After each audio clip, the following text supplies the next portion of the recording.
Hey, how's it going, guys? All right, it is time for an all new the RCWR show. Lee Sanders right here. How y'all doing? Thank you guys so much for checking out this episode. It is episode 593.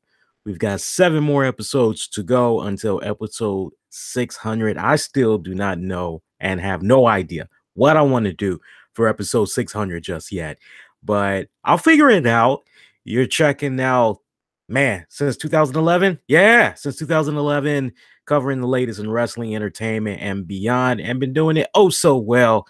Appreciate you guys that's checking this out. Little bit of a delay because I was trying to get the stream set up on Facebook for our Facebook audience, because our Facebook audience by now, it's been growing over the past couple of weeks. And I did like I normally did, and there is some type of a weird connection problem with my microphone and with my webcam. I tried to make sure the permission parameters were set and everything, and for some weird reason, it's trying to force me to do live casts, which never has happened before. So I'm not really sure what's going on, but now, at least for tonight, we have the show streaming on Spreaker, as always on YouTube, and of course, you can check out the show live via the Spreaker, or actually, correction, via the RCWR Show app, is what I was trying to say. We do have our own app now that is available in the Google Play Store, which you can download for free. My goal tonight, I want to try to do a short show because we've got the NBA playoffs that's on right now. And if you guys have been longtime listeners of the show, you know how big of a fan I am when it comes to the NBA playoffs. So really, it was a coin flip. I actually started to just phone it in and say, you know what, I don't want to do a show tonight. I'll come on tomorrow. But then it's kind of like, well, what if there's a game tomorrow? Well, then, okay, maybe Thursday. Well, what if there's a game on Thursday? Okay, Friday. You know what I'm saying? So I didn't want to put you guys through all of that hassle because we kind of had a little bit of a roller coaster last year with the playoffs. So I'm trying to honor the Tuesdays, but I do have the game on in the background here, keeping you guys posted on what's going on. Right now, it's 101 to 102. It is the fourth quarter, and we got about almost 2 minutes left between the Cleveland Cavaliers and the Toronto Raptors. Raptors, for the most part, including right now as we speak, they have for all quarters, I want to say, have had the lead.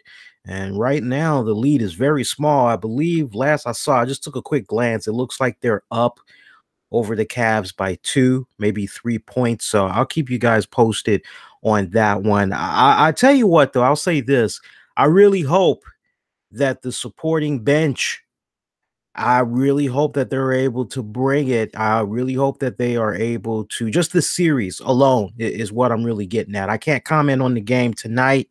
I'm going to have to rely on the experts, the analysts, to talk about the game once it's over. And pretty much, I'm hoping that with this game tonight, I'm hoping that if worst case scenario, if the Cleveland Cavaliers do lose, I hope that it's just a situation tonight where maybe fatigue kicked in a little bit for all the guys, all the starters, everybody that got involved for the Cavs side of things. All right. Because you could kind of make the argument, well, they really didn't have that much rest. They did force a game 7 and everything, and they came back from that. They have faced possible elimination.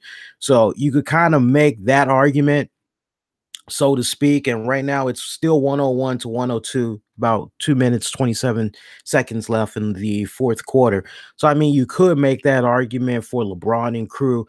But I tell you what, I've been seeing as of late, since the playoffs began, I've been seeing a lot of BS as far as all the other players on the Cavs side waiting around, just basically, oh, we'll just feed the ball to LeBron. That's all we got to do. We'll just give the ball to LeBron, and nobody else is really, really stepping up. Now, someone make the argument that with regards to that game 7 a couple of nights ago, some would make the argument, no, there were some key individuals that stepped up to the plate and represented, in particular when LeBron had went out during that third quarter, if you all remember, and he didn't come back until a couple of minutes at the start of the fourth quarter, and boom, just pretty much had went down like that, luckily. But if they do lose this series, I think one of the things I'm going to be paying attention to it's the box score. I'm going to be paying attention to, well, how did the rest of the supporting cast do?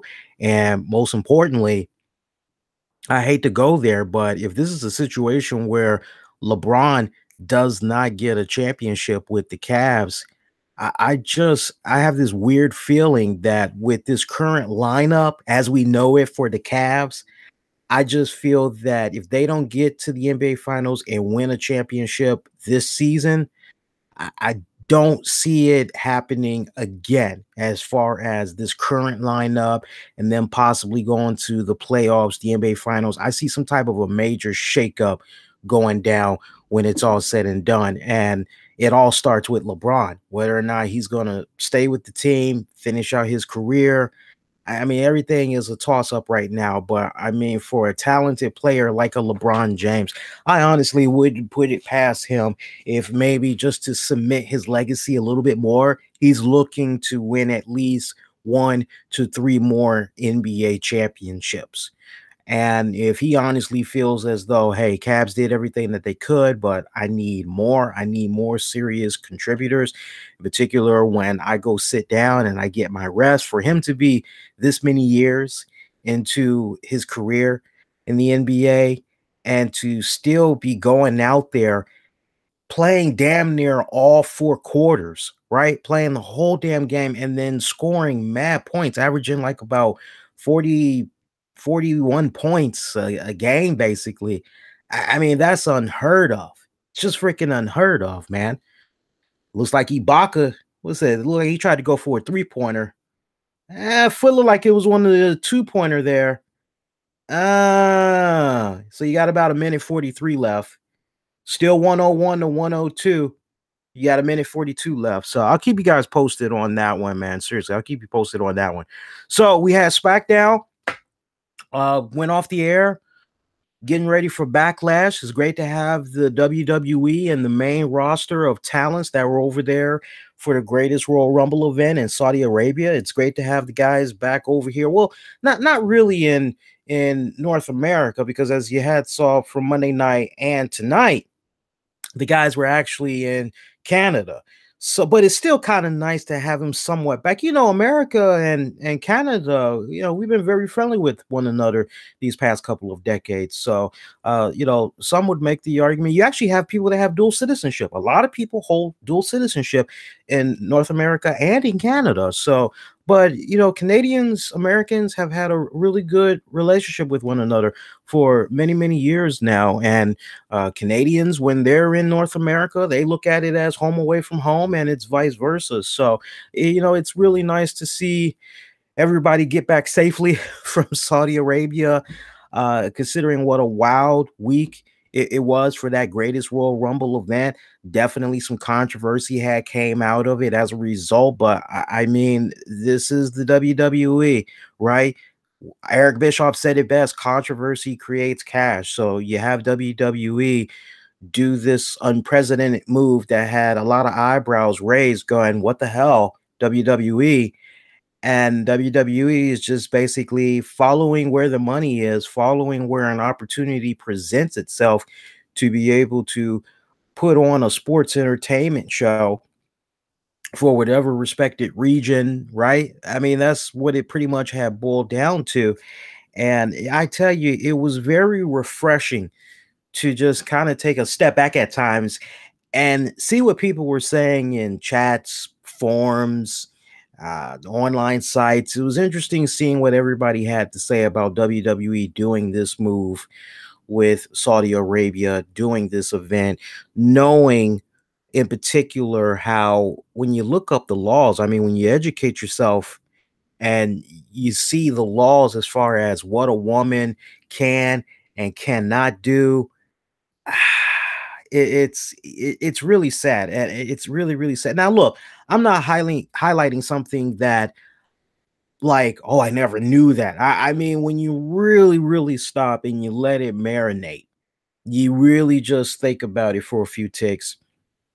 Some of the laws that they have out there, it's like, wait, that's what's going on with their women out there.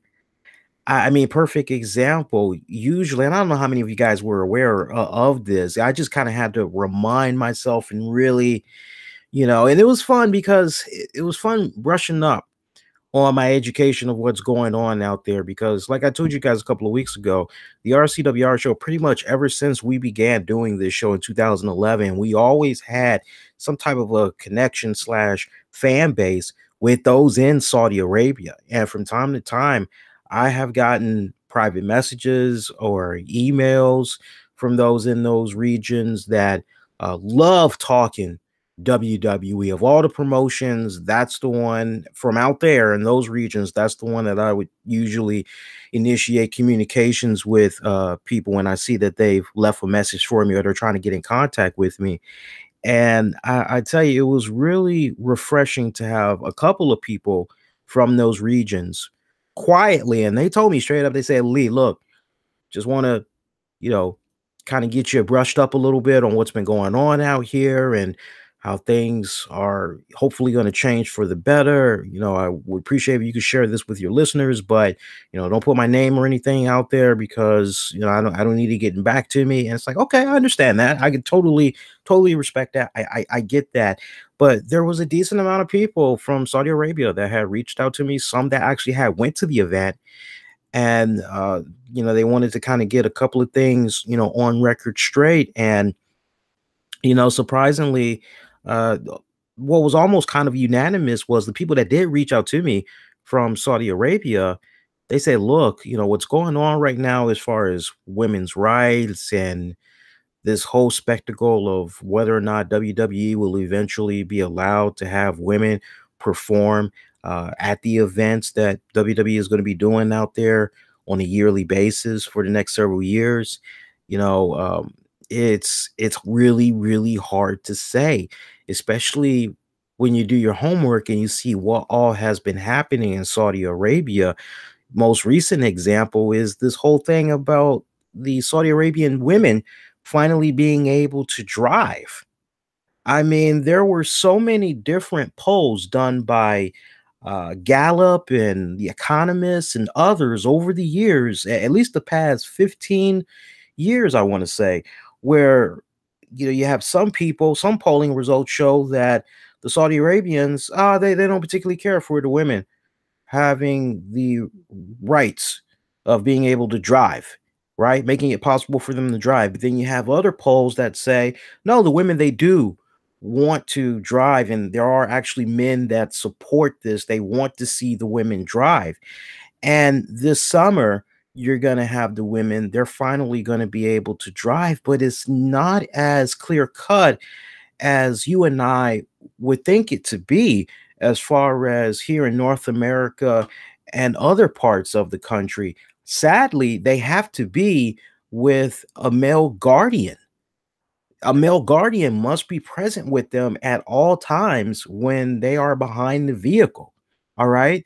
And when you just really break down that whole guardianship thing, in a lot of parts of Saudi Arabia, uh, a woman is supposed to have a guardian, whether that is her father or that is her uncle or her brother. It's wild. In some cases, you could have her husband die. And then, if the two of them had produced a child and that child was a son, then, but depending on the age of that son has say, based on how the laws are set up, that son has say on whether or not his mom can remarry. Like he has guardianship over his. It's just crazy when you think about all of the stuff that's going on right there. Okay, we got 2 seconds left. Oh, 0.6. It is tied. It is tied. 105 up. Woo wee. All right, we going into OT on this one. There's no doubt about that. There was no foul distributed from what I was able to see. Good God Almighty. Man, I got to turn the volume up on this one because it looks like everybody is stunned right now. Let's see here. Okay, so I guess the Raptors are going to have the last shot. And nah, it's safe to say that's overtime. Seriously, that's safe to say it's overtime. We got this direct TV commercial. You guys seen this? It's on TNT right now. This young black girl kind of looks like a fake ass Alicia Keys. and she's throwing her, I guess now her ex-boyfriend, she's throwing all his shit and stuff out the window. This is the thing that always trips me out though, right? When you see her throwing all the stuff out the window, you go, damn, she threw the cable box out the window. I wonder if she realizes she actually is going to have to return that in order to dodge the security deposit and all that. Like, she just threw that bitch out the window. Like, come on now. 9 times out of 10, you know, 9 times out of 10, if you're with your cable satellite provider and you get a box, 9 times out of 10, you are probably renting that bad boy. And eventually you have to return it when you decide your services are done. So I just always chuckle when I see her just grab that goddamn. She just pulls that bitch off the dresser and she just flings it out the freaking window. And it's like, okay, it's shattered to pieces now. That's great, but you know, you're gonna have to return that, right? Because it's very rare when you come across somebody that says, "Oh yeah, I just had a spare $400 to $500 or $600 floating around. I just went on ahead and outright paid for my cable box." It's very rare you're gonna come across somebody that is gonna do that. I mean, you must really love that freaking provider. I mean, seriously. All right, here we go, guys. We got 0.6 left. We got the Raptors here. Oh no, it's Cavs. Cavs got the ball. Forgive me, guys. Cavs, they got the ball. Come on, inbound it 22. Inbound it.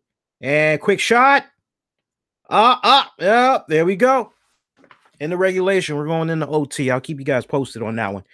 So, yeah, when you just look at all the stuff that's going on out there in Saudi Arabia, I know I had said on the Greatest Royal Rumble after show a few days ago, which, by the way, thanks to the many of you that had checked that out. Really, I do appreciate you guys that had checked that out. I see that even though there may not be as many people that, as far as the RCWR Nation goes, even though there's not a lot of people that's going on record and saying, hey, I enjoyed the event, Lee, blah, blah, blah, blah, blah. Just looking at the plays, looking at the downloads, looking at how you guys had access to that show, I do see that there were a lot of you all curious minds out there that wanted to know, how was that Greatest Royal Rumble event? So for those of you that want to remain silent, you know, it's all good. I can respect that. But I do appreciate the many of you that had checked out that Greatest Royal Rumble event. But I know I said on that after show, give it a couple of years, maybe we will see. I was pretty confident that we will see the women, female wrestlers employed by WWE, that they will one day perform in front of a Saudi Arabia crowd. And I tell you, when I really just took in the information that some Saudi Arabians were passing along to me, private messages, emails, and all that, I'm not so sure now. I'm not so sure. Very rare will I change my mind on something. I mean, I'm really on the fence right now. There's a part of me that's looking at things from just an entertainment standpoint, and I'm saying, you know what, it is possible, especially from just an entertainment standpoint, because basically it would be like going to the movies, if you will. But when you really take the time out, as I did, to listen to those from that country, and you know, them airing out their grievances, some of their concerns, and then brushing up on your own homework on what's going on in that country with regards to women and their rights, I just don't know. I just don't know. I said 3 years. I could see something going down. I'm not that confident anymore. I don't think something's going to go down within 3 years. I think now something is going to go down. I would have to say I'm leaning more towards maybe year 6 or 7 that the women will. I still feel it's going to happen, but now I'm not so convinced about it going down in 3 years tops. And I'm now leaning more towards 7, but I do feel it's still going to happen. So we'll wait and see. Yeah, so we got the start of overtime, 4 minutes and change. Keep you guys posted on that one. Cavs, Raptors. That should be really, really fun. So we got Backlash. That's going to be coming up this Sunday. And yeah, Carolina fan. Yeah, we just covered that. As far as women still not driving in Saudi Arabia. Yeah, Carolina fan. We just covered that. Literally, you missed it by like about 4 minutes. We talked about that. They aren't going to be driving until later this summer. We already covered that. I'm not going to bore anybody else to death with the talk of Saudi Arabia, because I'm sure a lot of you guys are kind of like, can we just be done? So we're just going to go ahead and move it along. But if you didn't check out my after show for the Greatest Royal Rumble, I did dive a lot more, not just talking about the wrestling matches, but I also talked about what's going on out there. And it was a good show. I enjoyed doing that show. It was an honor to actually do that show. I had a rare day off from work, and I had requested that day off. That's how I had wanted to spend my time. I wanted to see the events.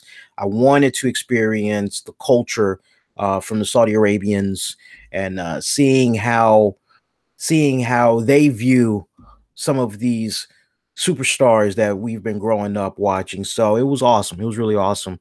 Glad you guys had enjoyed the after show, for those of you that had checked it out. So yeah, we got Backlash that's going to be coming up this Sunday. We'll get into the card in just a hot second. So again, we had Raw and SmackDown. They came to us from Canada.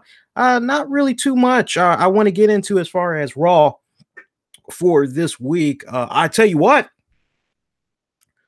I think the whole experiment, if you even want to call it an experiment, I don't know what the hell you're calling it, but this whole infatuation, can we just leave it at that? This infatuation with Roman Reigns for these past several years, it just seems like it ain't working. It ain't working.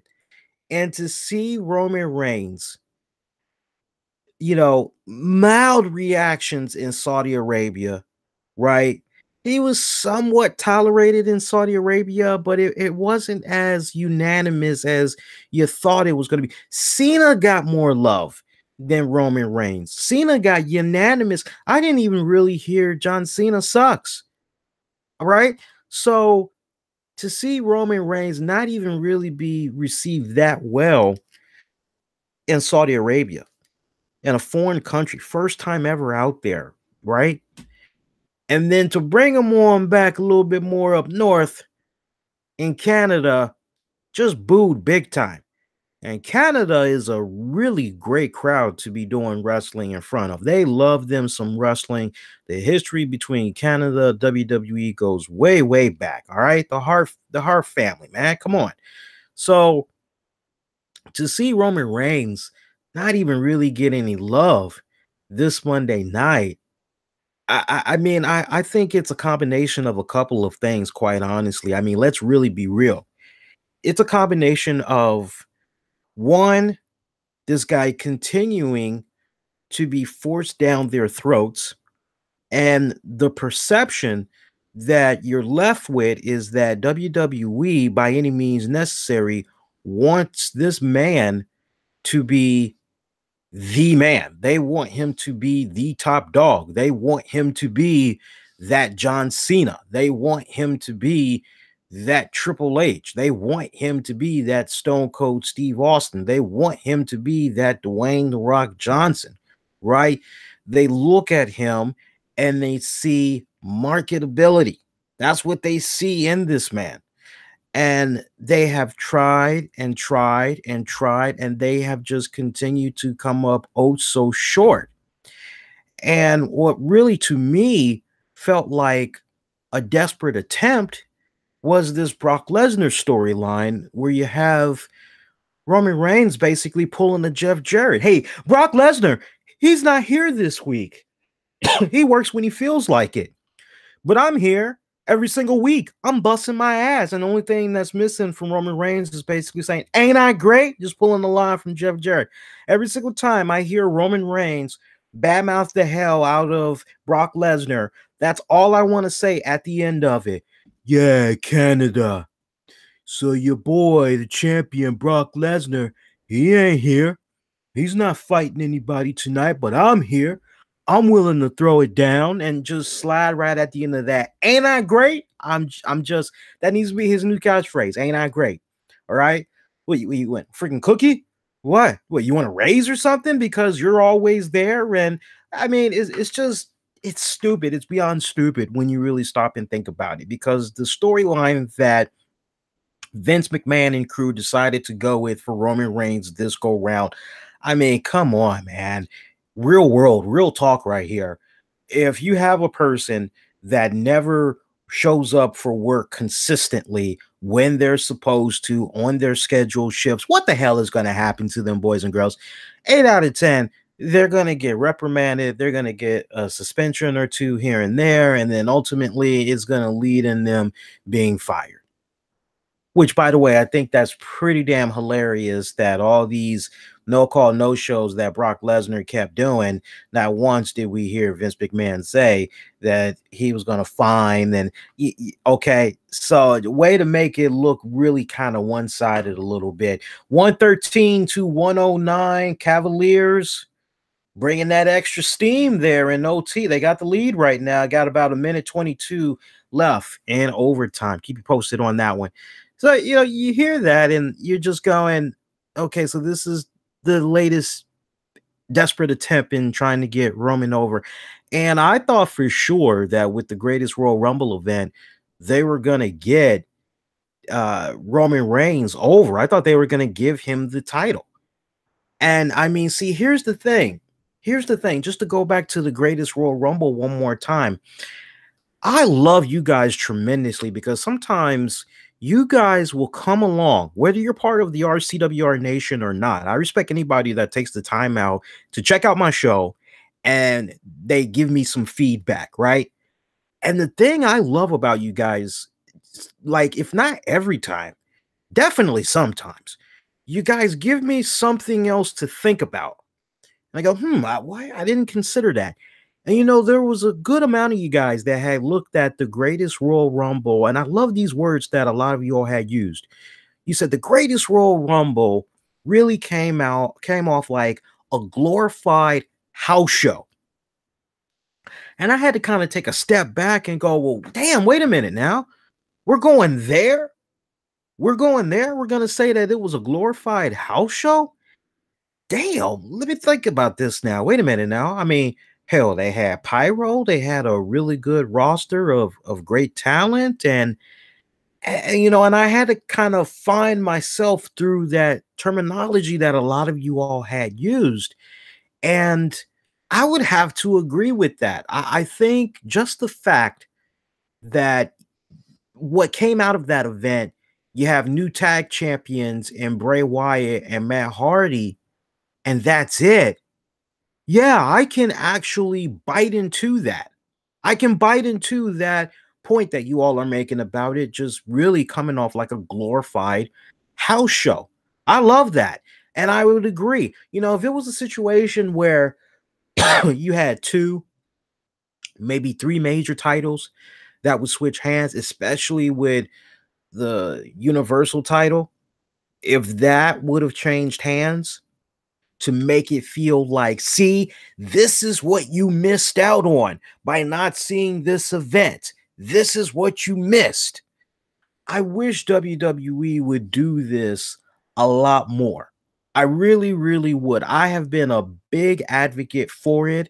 I have been very vocal about it off and on over the years. Longtime RCWR show listeners know this, okay? RCWR Nation knows this, which is I have always said when it comes to live events, create such a cool and unique experience that will make the fans go, wait a minute, that happened at a WWE live event? Oh my God, are you serious? That is so badass. Like the few times when the Intercontinental title had changed hands, or some tag titles changed hands, or a US title had changed hands, right? To see a situation occur, just imagine that. I think a lot of you guys ask yourselves this now. Ask yourselves whether you saw the event or not, you protested or whatever. Just be real with yourselves. To hear that 3 of the major titles, right? Just look at all the titles. To hear that at the Greatest Royal Rumble event, at least 3 of the major titles had switched hands at the event.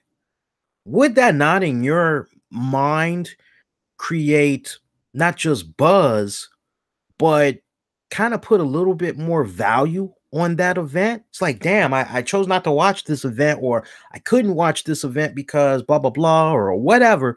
Like, that would make you go, wow, I do need to watch this because any and everything can happen. So for WWE to not go in that route, yeah, I could definitely see that argument that people are making as far as their perception goes about, hey, this was just a glorified house show. I can definitely see that, and I can definitely respect that point of view. We got a few seconds left in that OT game, by the way. It is 113 to 112. You got 16 seconds left. Cavs are leading by just 1 point. Again, by just 1 point. I would imagine the commercial break we got going on here is probably going to be just 30 seconds, I would imagine. So, but yeah, crazy, just crazy. So, this whole experiment with Roman Reigns bringing it back, seeing him getting booed and everything, and then talking about Brock Lesnar, the way that he was talking about him, this is how it connects to what I was just saying earlier, which is to not see Roman walk out of there with the title. I think it was just that last punch in the gut that just sucked the air out of fans everywhere, attendance everywhere, because it's like, oh man, we're ending on this controversial note.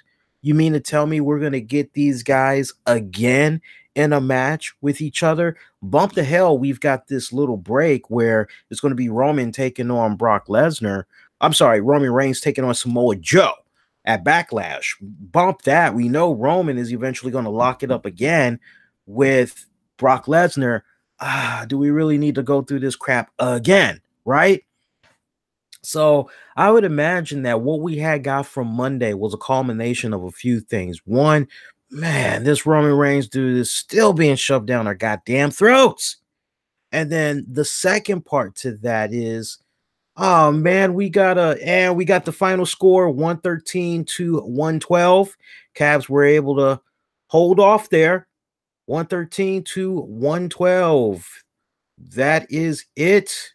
Wait a minute, what's going on here? LeBron looks a little pissed here. Let's see what's going on here. Oh, it looks like the refs are reviewing potentially a foul that might have went down here. Let's watch this again, and I don't see anything, guys. How about you? I don't see anything. Yeah. Where's the foul? I don't see it. Let's look at this again. On Tristan Thompson before the time expired. We need another angle. I mean, if his hand had even tapped the wrist, then you might have something. But I don't see enough. For me, if it's not definitive, you might as well just stick a fork in it and call it done. I'm not seeing it here. I see. I wish they could give us some more replays. There we go. Let's get another replay in here. Okay, here we go. Now, what happened? No, I don't see anything. No.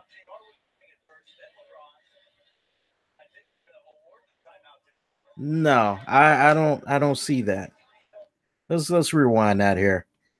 Where am I looking here? Where am I looking here? Let's see this. I like playing it in slow-mo here just to make sure we didn't miss anything here. All right, so I see 23 of the Raptors. There's definitely nothing there. All right, we got LeBron going for the ball. No, I see the thing in question. I see the issue in question because then LeBron pretty much throws up a time up or whatever. No, that's good aggressiveness. They shouldn't call anything. But for some weird reason, they're putting 0.3 seconds back on the clock. I don't know what the hell that's about right now. That is crazy. That is crazy.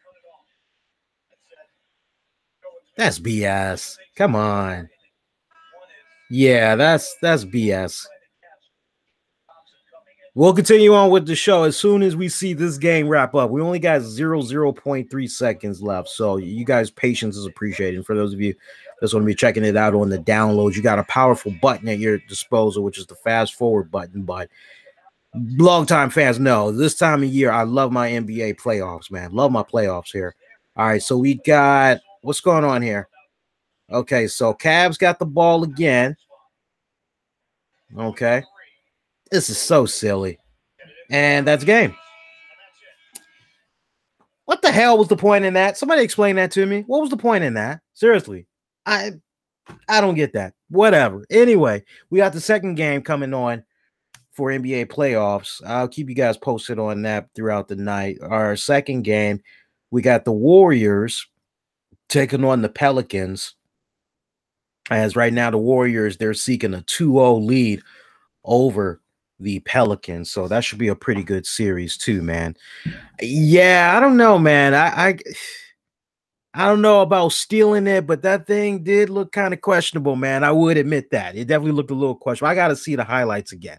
All right, so yeah, but I mean, going back to Roman Reigns, it just kind of feels like the guy is being shoved down fans' throats, and then the fact that he didn't get the title at the Greatest Royal Rumble event, it's like, oh, for fans everywhere, oh my God, we got to see him and Lesnar lock it up again.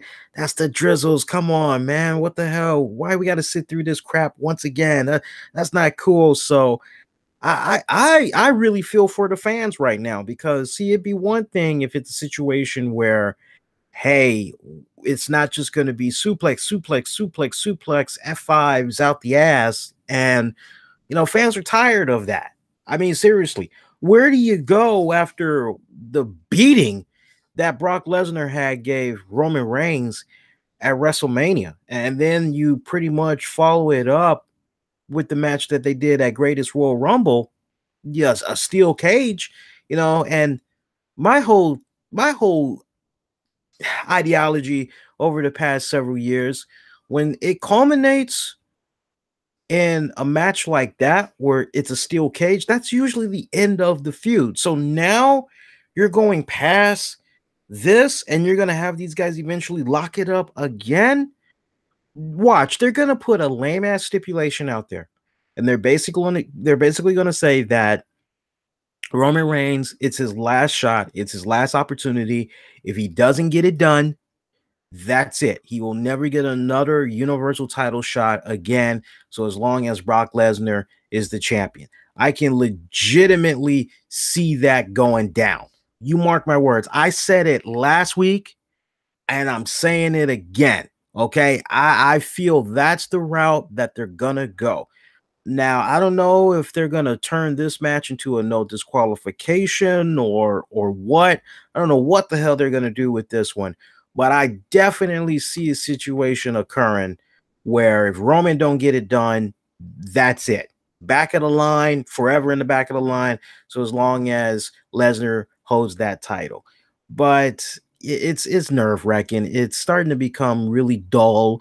It's like, where's the motivation here? Where's the motivation to want to continue to, and thus why you have it be a situation where fans are crapping on Roman Reigns. It's not so much what the guy is doing in the ring and the promos.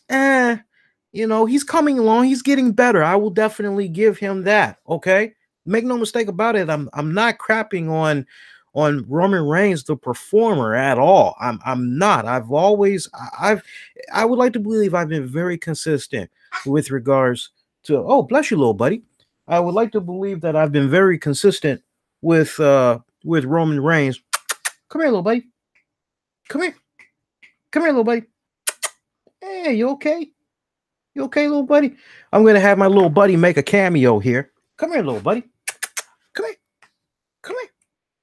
Come here. Yeah, you busy? You busy? You want to make a cameo? I'm going to have my little buddy make a little cameo here. Hey, come here, little buddy. Say hello. Hey. You see my little buddy here. Little buddy here. Yeah. You say hello? You say hello? You say hello? Say hi, guys. Say hi. Say hi. You are a cutie. You are a cutie. Here, I'll put you back down here. Ah, all right. But no, that no, it's like I've been very consistent with Roman Reigns. I was like, hey, the guy's good. He kind of gives me the Dave Bautista vibe. And honestly, when I first took a look at Dave Bautista, I said that guy's money. You could definitely do some things with him. I see a bright career ahead of him. Nothing but big things happening for him. Now, if you either told me he'd have the type of career that he would have post WWE, I'd be like, wow. I mean, I saw a lot of things in Dave Bautista's future, but I didn't see that. I didn't anticipate that. I thought he'd have a mediocre acting career at best. But no, I don't, I didn't think it would be this big. Yeah. So, you know, I looked at Roman Reigns and I thought the same thing. I thought, hey, he's got a great look, he's got what it takes, but he's put in these stupid booking positions creatively is just not even funny. And there's only but so much that can be put on the shoulders of Roman Reigns. Ultimately, this is on the shoulders of one Vince McMahon. This is on the shoulders. Now, I know everybody wants to kind of point the finger at the writers, but who do the writers answer to at the end of the day? They answer to Vince McMahon and crew. So the fact that we are continuing to see Roman Reigns in this position, sadly, at least as a babyface, Roman Reigns is never truly going to be accepted by the fans. And it really makes you wonder if and when a situation will occur where Roman Reigns just finally flips and just says, screw it. I mean, the potential is there. I mean, the opportunity is there to have a Roman Reigns flip on the fans. I mean, I see so much potential in him going over as a mega heel that it's not even funny. I mean, he almost kind of gives me that edge heat. You know what I'm talking about, guys? He almost has that type of heat that's just under the right circumstances, just under the right story arc. I could just see it. I can almost taste it. And the fact that the trigger hasn't been pulled yet, it'd be one thing if you say, well, Lee, hey, come on, man. He's been a main star babyface now for just a year and a half. But I mean, we've been getting this version of Roman Reigns shoved down our throat. What, 4 years? Some would even say 5 years. This current version of Roman Reigns. So, you got to switch it up at some point. You got to. And I'm not buying that whole, he's going to go down the road of a Ricky the Dragon. I'm not buying that. Sooner or later, you're going to have to flip this young man. If this young man has any chance of really being polarizing in the WWE universe, one, how much of a commitment would Vince McMahon and crew be willing? How much of a gamble would they be willing to invest? Are they willing to go all in? Right? Because Seth Rollins seems to be fitting the babyface role very well. Finn Balor seems to be fitting that role very well. AJ Styles fitting in the role very well. If you say to me it's a situation where Vince and WWE don't want to rock the boat and turn Roman heel because they don't want to lose half of those merchandise sales, even if it's not a situation where he's in the top 3 merchandise pushers, I bet you he's still in the top 10. That's all that matters. So just to risk that, right? Maybe they, we don't really want to, that's kind of a bad thing to do. Okay, well, if you don't want to go that route, then you need to go back to the drawing board and you need to come up with some really good, legit stuff that you can write for this man. I mean, something so simplistic that a lot of fans would not see coming. I know some people are against it. I could see under the right circumstances, Paul Heyman turning on Brock Lesnar to align himself with Roman Reigns. I could see legitimately something like that going down. That would be badass. Now, some people would say, but Lee, Brock Lesnar, he's not really good with the promos. He needs a mouthpiece, man. Come on now. I have a simple solution for that. Maybe eventually down the road, under the right circumstances. And I mean, the schedule would actually complement him very well. Maybe you could have Paul Ellering be the new advocate for Brock Lesnar. I mean, that's something a lot of people would not see coming. And I mean, just picturing the back and forth between Paul Ellering and Paul Heyman, I think that would be some pretty damn good stuff going back and forth with those two. I would love to see that. And I'm telling you, that'd be something that a lot of people would not see coming. And you could have the most simplistic storyline there as far as why Paul Heyman is betraying Brock Lesnar after all these years. Why has he aligned himself with Roman Reigns? And Paul Heyman could keep it short and simple. I mean, the bullet points, you could have Paul Heyman basically go that route and say, hey, year after year after year, I devoted myself to Brock Lesnar. Whatever Lesnar needed, I was there. I did all his PR, everything that this man asked of me to do. Not only did I do it, but I went above and beyond for my client.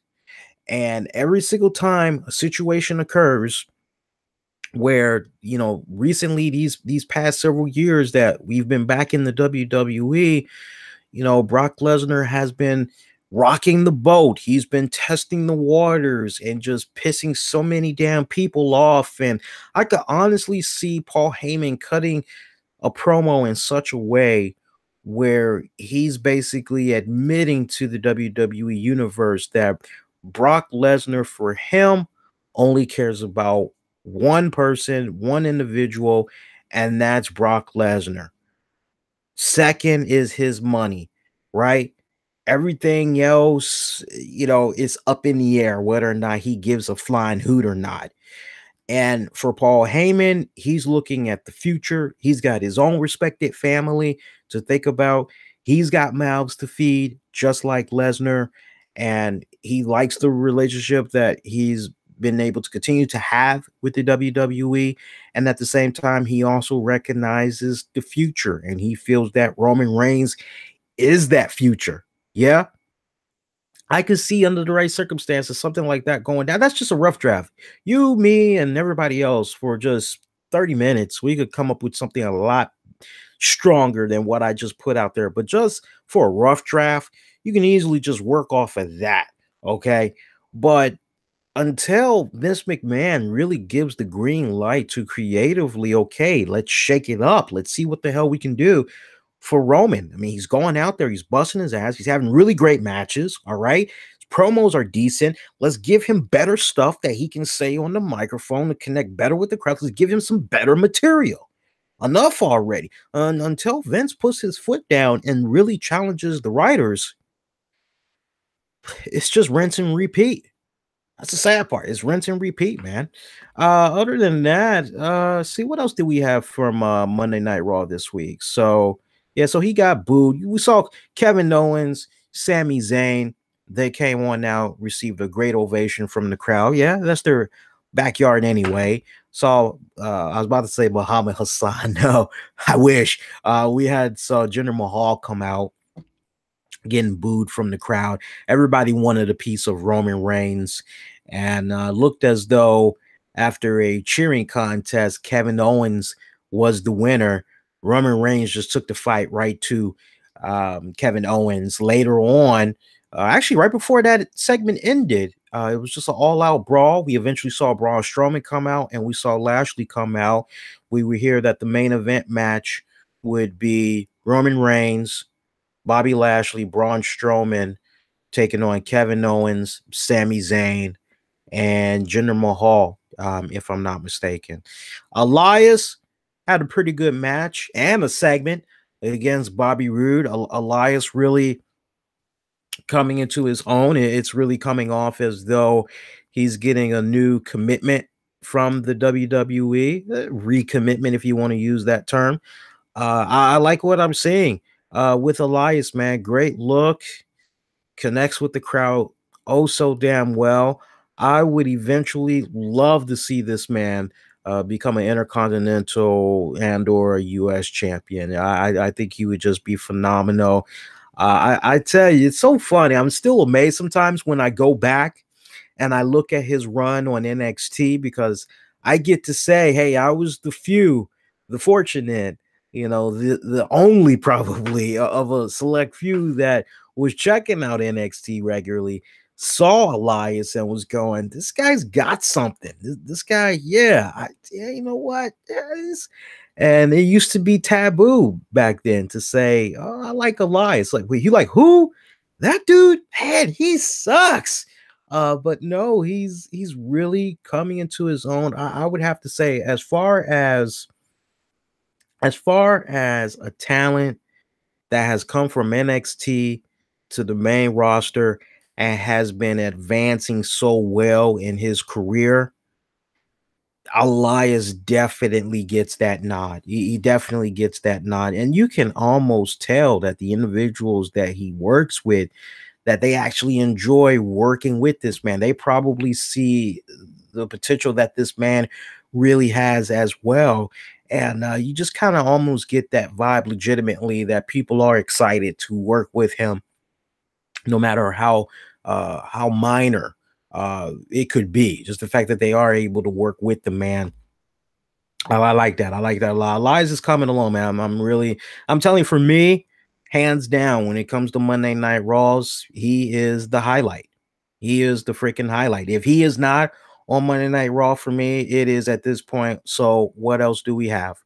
What else is there that can really keep me into this at this point? Because there's not really much I can sink my teeth into, sadly. Authors of Pain, they had took on Canada's own John Paul and Francis, pretty much a squash match.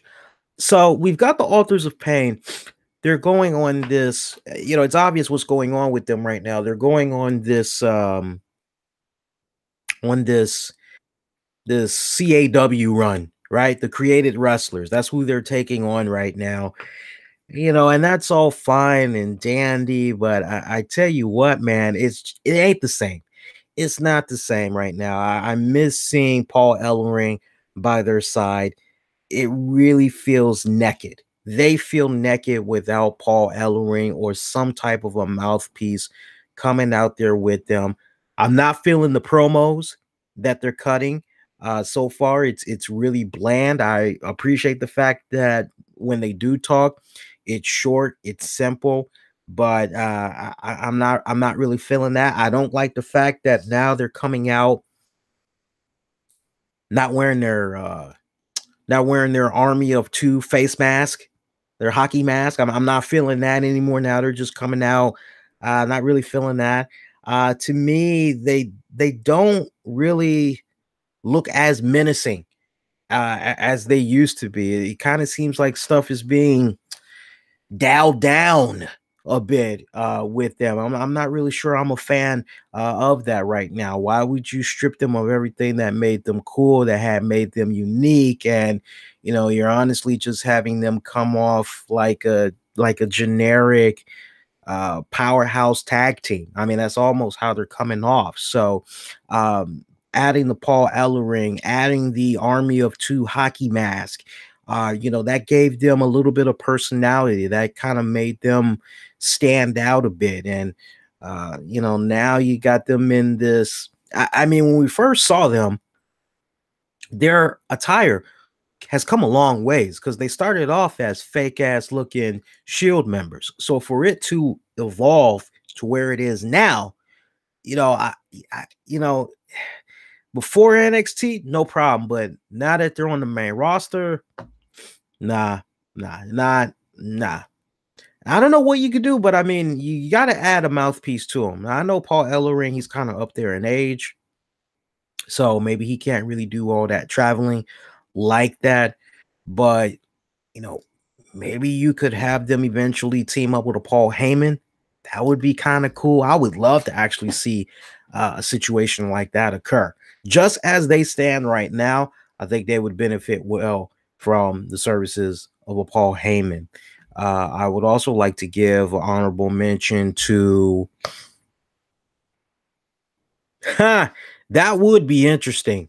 I think a Vicky Guerrero, that would be interesting as well. Lana, you can easily go to Lana route.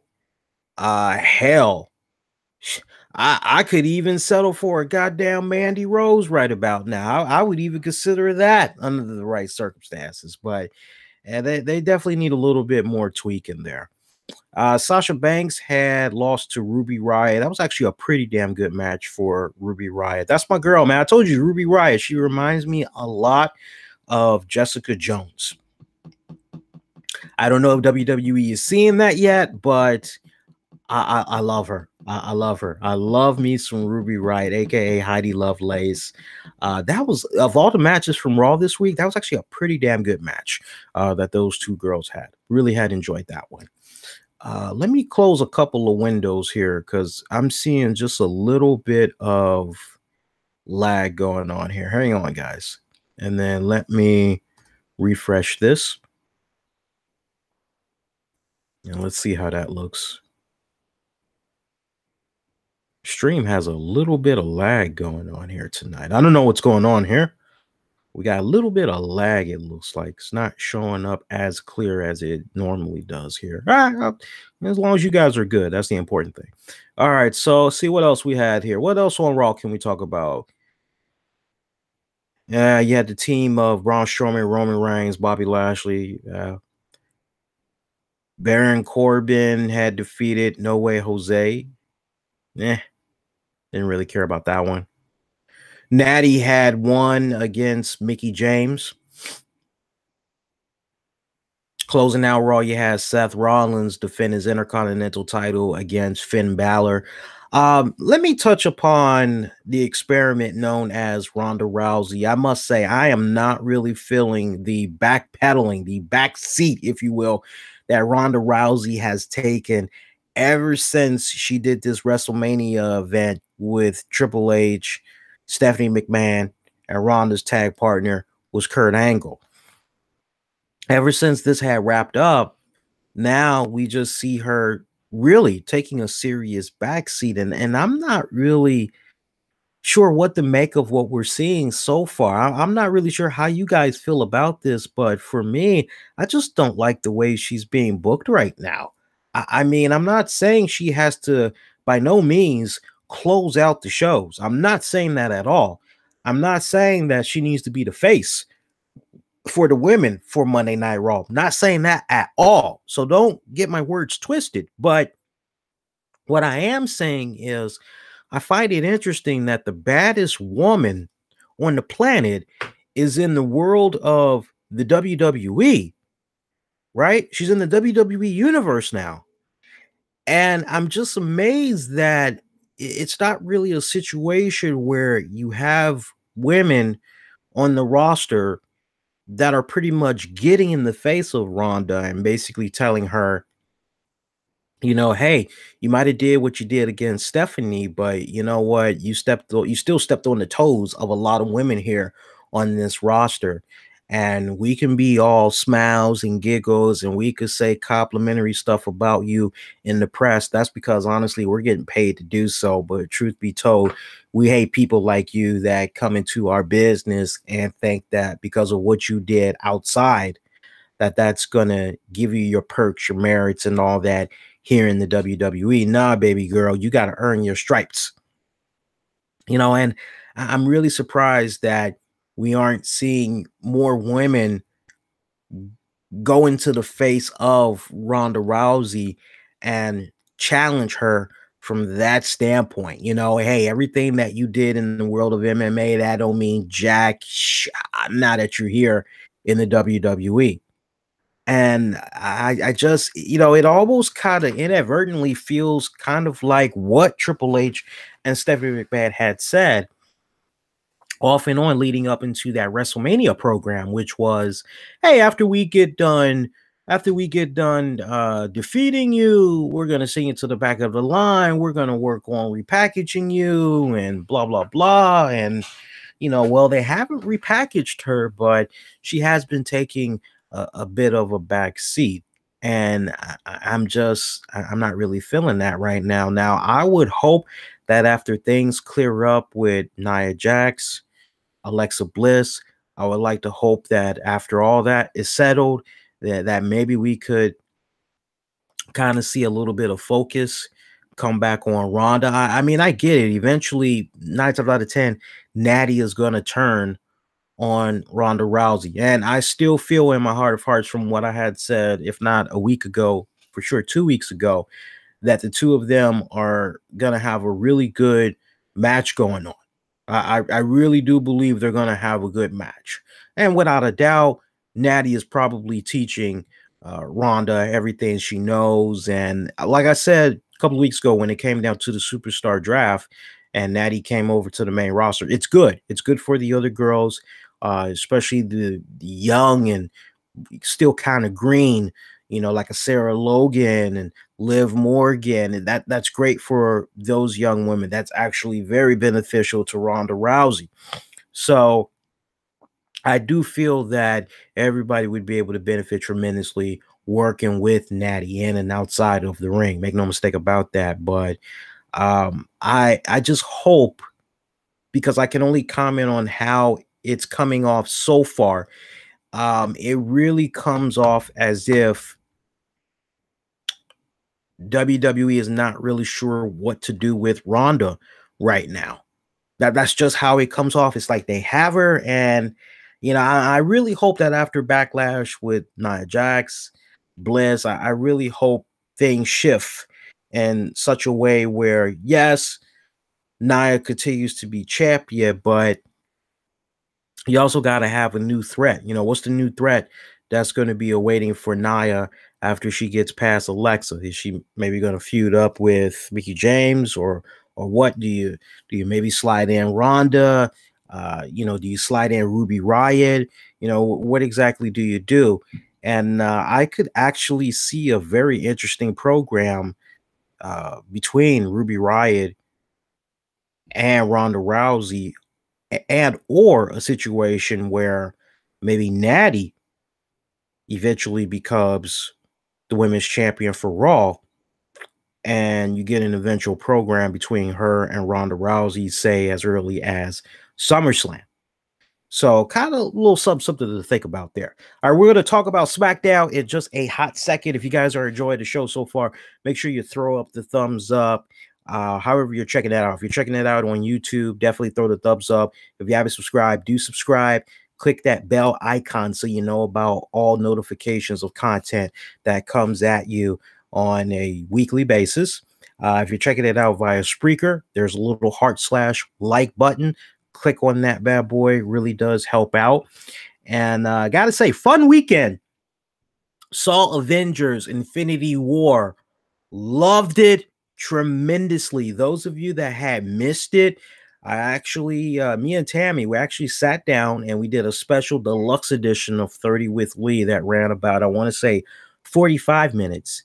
That's why it was a deluxe edition. And we talked about Avengers Infinity War, and we didn't go over everything that happened in the movie. We tried to honor what the cast requested, which was spoiler free, don't ruin it for everybody.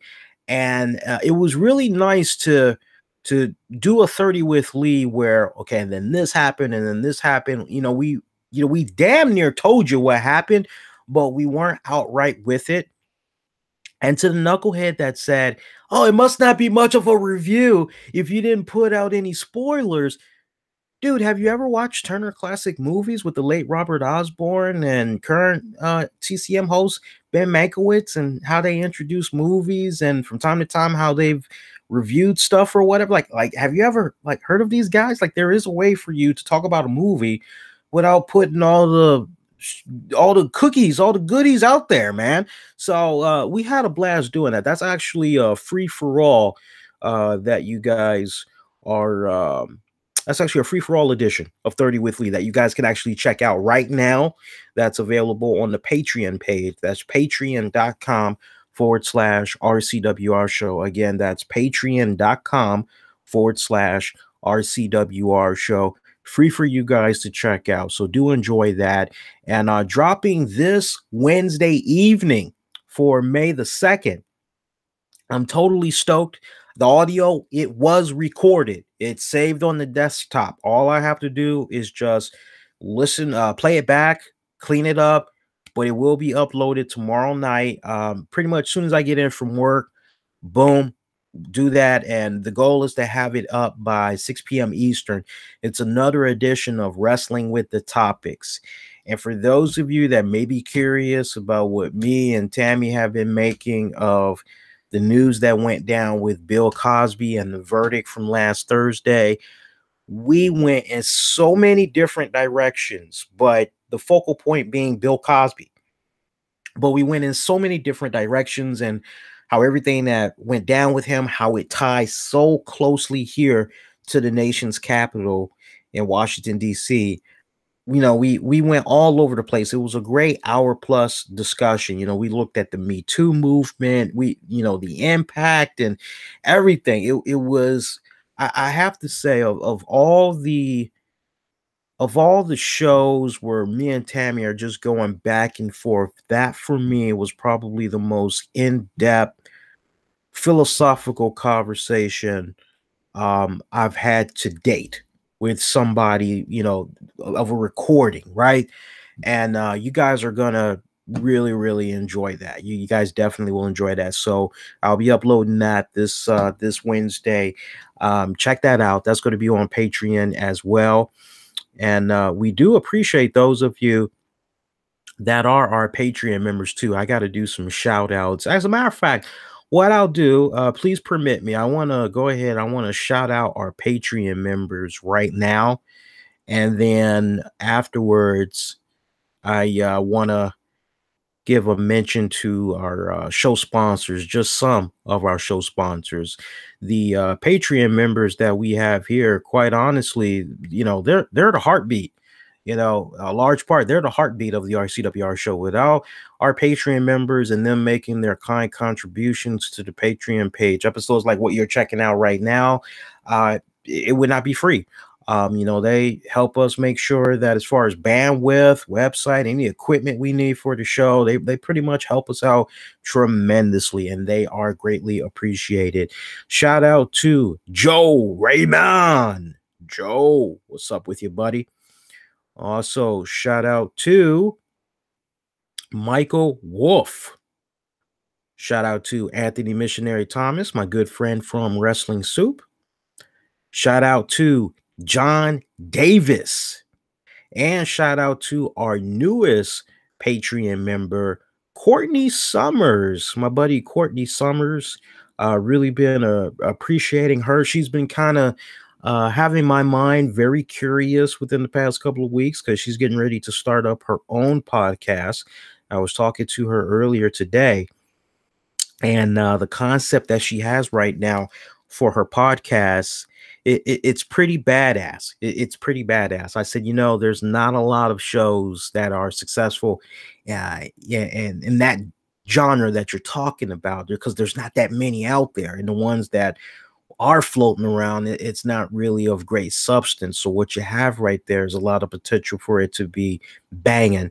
And her and her hubby, they're going to be teaming up to work on that podcast. So she's still ironing out a few kinks here and there, but once she gets it off and running, I'm definitely looking forward to it. Let me tell you, I didn't ask her if I could go in depth about the concept and all that, so that's why I'm not going more into it. But when I was talking to her about it, I told her, I said, that's badass, because her whole deal was there's so many shows out there that's already covering wrestling. It's very oversaturated right now. I say, yeah, it really, really is. It's like you got to somehow figure out how to carve your own niche in this crazy world known as podcast, because everybody and their mama is doing stuff now.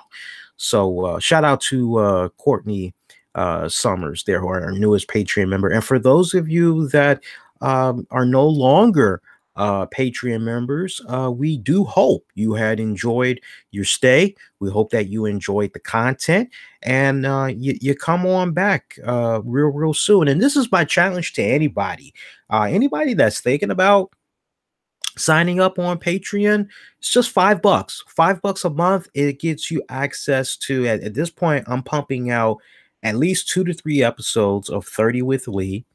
You get at least 2 to 3 episodes of Wrestling with the Topics. Any exclusive RCWR shows I decide to do, you get access to all of that I just mentioned for $5. You can't beat that. So anybody that's interested, you can sign up, patreon.com/RCWR show.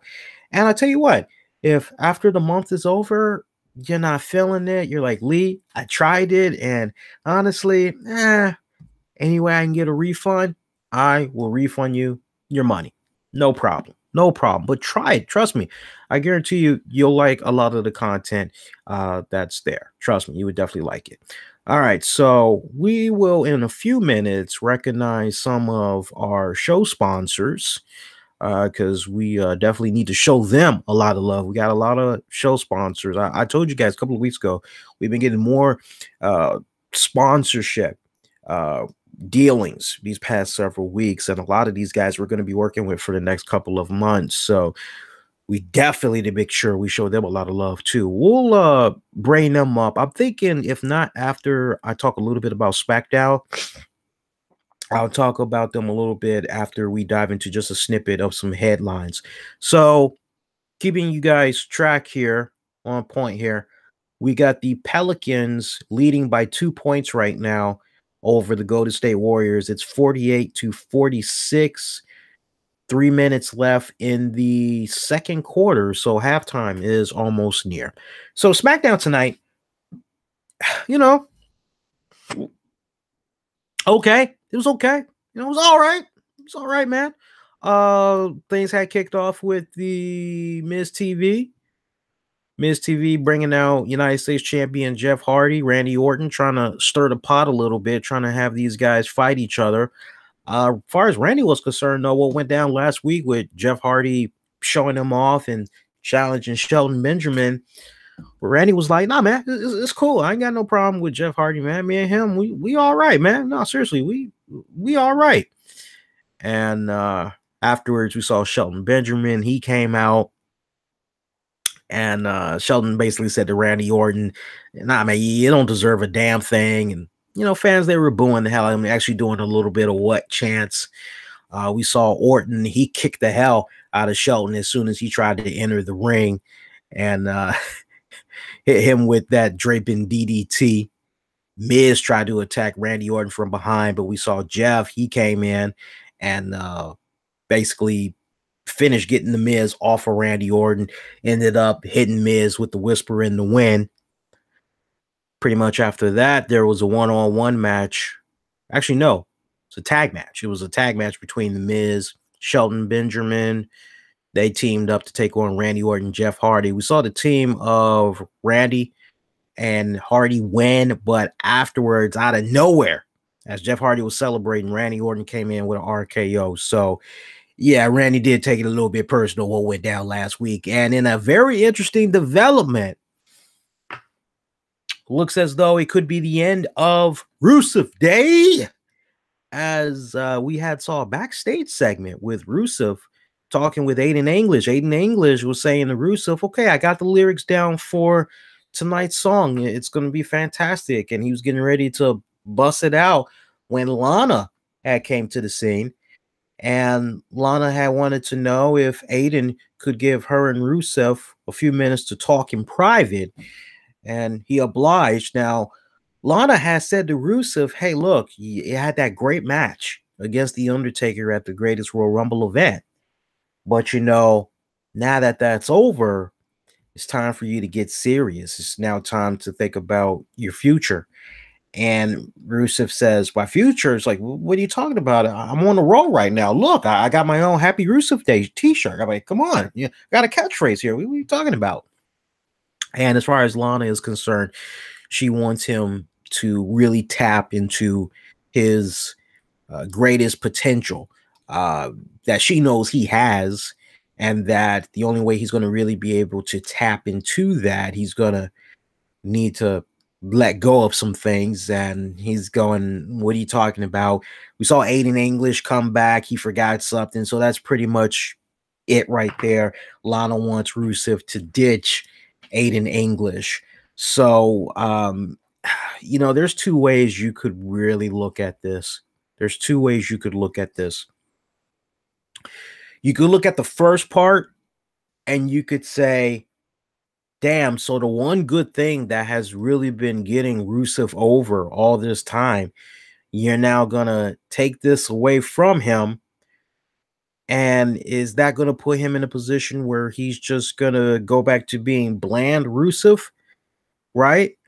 Or what? Like, is there really a game plan for Rusev now that he's done this great match against The Undertaker, right? Carried himself very well. I did put Rusev over on the Greatest Royal Rumble after show. I thought he did a phenomenal job holding his own against the Phenom. Did not look unnerved. Did not look like he had the butterflies. Because you hear that from time to time. Some cats, they're getting ready to face their idols, and it's like, oh my God, I can't believe I'm doing this. I can't believe I'm in this position. I'm going to. And, you know, there's a couple of slip ups here and there, but Rusev was very calm, very collected, held his own very well. I must say. So, you know, is this a situation where you're getting rid of England? Tongue twister. Is this a situation where you're getting rid of Aiden English, and as a result of that, you're kind of sweeping under the rug that Happy Rusev Day? Or is Rusev going to be able to continue this on by himself? You know, what exactly is the game plan here with creative on this one? What is, if Vince McMahon has a say in this, what is his end game in this and separating the two? I mean, no doubt it would make a very interesting feud. Would it be enough to get Aiden English over to the point he could be a mid-card guy? Sadly, I just don't see that. I love Aiden English, but I just don't see that. I see it being a situation where Aiden English will just continue to be a low level / enhancement talent, and there's nothing wrong with that. You know, not everybody that comes into the WWE needs to be all about championships, cashing, and you know, all that. It doesn't need to be about the big main event scene. But you know, those that maybe love them some Made in English and are hoping maybe he'd be able to benefit out of this as well. Uh, I mean, I'm thinking about it on paper, and it seems like it would be a great rivalry. But when you look at long term, 6 months from now, 8 months from now, I would expect bigger and better things for Rusev, because to mark what Mark Brown said in the chat, yeah, Rusev is way over. So I could see 6-8 months from now, Rusev, at this point, you got to keep your Rusev Day. You got to. I mean, you got to continue to build off of that. But with regards to Aiden English, 6-8, I'm just not seeing that for the man. I just am not. And that sucks. That really does suck. I don't know if maybe that's a situation where maybe you have Aiden English team up with, oh, who's that guy with the umbrella? You know, maybe they could be a threat to the tag division. Who's the guy I'm thinking? Gentleman Jack Gallagher. Maybe you could have the two of them team up. I mean, you could resurrect the Vaudevillains and have those two. I think they would be very interesting, especially for comic relief. I think they would be very interesting. I wouldn't put it past WWE. I know Simon Gotch and all that, but hey, you can do a new Vaudevillains. If you're thinking 6-8 months from now, I would love it if it was a situation where, look, for me, Aiden English, he has shown and proven that he can be a good, steady hand, a good, reliable hand. And I think that definitely needs to continue to be rewarded. I would love to see a situation occur where, storyline wise, you have Aiden English go, okay, you know, I need to get back to basics. Some of my greatest moments had came as a result of being a vaudevillain. Sadly, the person who I used to be in vaudevillains with, he's not here anymore. But you know what? The show must go on, as they say. And I could just see him doing a weekly segment deal where he's just bringing random people in the ring, trying to see if they could be his vaudevillain partner funny, hilarious segments just coming about. I could actually see that happening. I could actually see that happening. Seriously, that would be really freaking badass. See, what else can we talk about here? SmackDown. We're still talking SmackDown. So other than that, some other stuff that had happened. Sheamus. Sheamus had took on Xavier Woods. It was a good matchup, actually. I had enjoyed that one. Xavier Woods defeating Sheamus. Let's see what else we got. It was actually a pretty good match. I actually enjoyed that. I love seeing the Bar's interactions with New Day. That really had me chuckling big time. Just seeing them, and for some weird reason, Big E rubbing baby oil on his chest. That had made the Canadians laugh really, really hard. I don't blame them. I mean, you just basically almost see uh, to quote Manny from Scarface, look at those titties. I mean, I can't get enough of Scarface, man. That's probably my favorite scenes is when Manny and Tony Montana, when they're just kicking back and they're looking at the women, and you know, Manny's, oh my God, look at the 80s. Love that crap. We had saw Asuka, Charlotte Flair, Becky Lynch. They had defeated the team of who was that? They had defeated the team of Peyton Royce, Billy Kay, and Carmella. That pretty much had closed out your show for SmackDown tonight. God, Peyton Royce is so damn pretty. My God, I mean, she is stunningly beautiful. I'm just looking at her, and I'm just thinking about the old WWE magazine days, the WWF magazines. I am just picturing nothing but really good cover spreads with her. I think she'd be good for muscle and fitness as well if WWE still has that relationship. I believe they do. Last I had heard, I believe they do. I think one of the most recent WWE stars was Triple H. I think he had graced the cover once again for those guys. So yeah, I mean, she just has such a great look that it's my God. I see, like when she was in NXT, I really didn't look at her like that. And I watched enough NXT.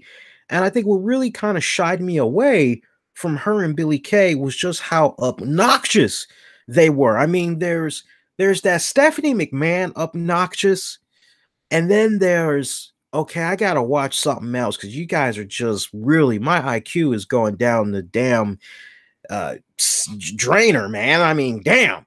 But now that I've really been just kind of, wow, this girl is actually, wow, she is stunningly beautiful. And I see nothing but good things happening for her and her career in WWE. Nothing but good things, a lot of good opportunities as far as outside media goes, as far as media opportunities go. I see a lot of good things happening for her. And I tell you, how young is she, by the way? I mean, she looks as though she might be 27, 28. Let's find out. When in doubt, let's find out. I'm gonna say 27. Okay, I was kind of close. She's 25. Yeah. So they can milk her for a good amount of years. I mean, they can milk her for a easy. They could milk her for easy 6, 7 years. They get a lot of good out of her. So yeah, but just stunningly beautiful, man. My God. I mean, I don't know what I'm more is to see. I'm usually one of those guys. I'm not usually one that's into the petite women. I like my meat. I like my women to have some meat on them. Okay. But for a petite girl, and she's not, you know what? Let me take that back because she's not even really petite. She's healthy. That doesn't mean she's overweight or anything like that. She's actually healthy. Not bony in any type of way. She's not even petite. I would say petite is more so Alexa Bliss. Let's make sure we get that right as far as the categories go. But no, she's damn good, man. Damn good. Sorry, I don't mean to be drooling on myself right now with regards to Peyton Royce, but I know I'm basically stating the obvious, right? Two more areas of SmackDown I had wanted to talk about that jumped out at me. Cass kicking the hell out of that midget. So what? Hornswoggle wasn't available? I'm just saying. We saw Hornswoggle at the Greatest Royal Rumble, right? He wasn't available to do this little spot with Cass. I mean, if anybody can sell the hell out of a vicious assault, Hornswoggle, and you just be feeling all bad for Hornswoggle when the stuff goes down too, man. You'd be like, "Damn, Hornswoggle, what happened?" But no, I thought little man that was there tonight. Apparently, he was from Canada as well. He sold the hell out of that. He sold the hell out of that nice, good, strong boot to the face. I tell you what, I give a lot of props to Cass because I have to be honest with you guys. That segment that they gave Big Cass tonight, that was the drizzling shits. It really was. I'm looking at this. I smelled it a mile away. I'm going, wait, Daniel Bryan's not there. And I'm going, I literally said to myself, I said, either Hornswoggle is going to come out or some midget is going to come out dressed as Daniel Bryan. And sure enough, a midget comes out. I go, all right, I was like, well, let's see how Cass handles this. And it just felt very flat on so many levels. I think it went a little bit too long. I think it went a little bit too long by about, I would say 7 minutes. It went a little bit too long, especially when Big Cass was saying, "Oh, guys, give it up for, actor or whatever. Give it up for blah, blah, blah. He's available for bookings and blah, blah, blah. Take a bow. Go ahead. Go here. Go there. Oh, yeah. You doing it.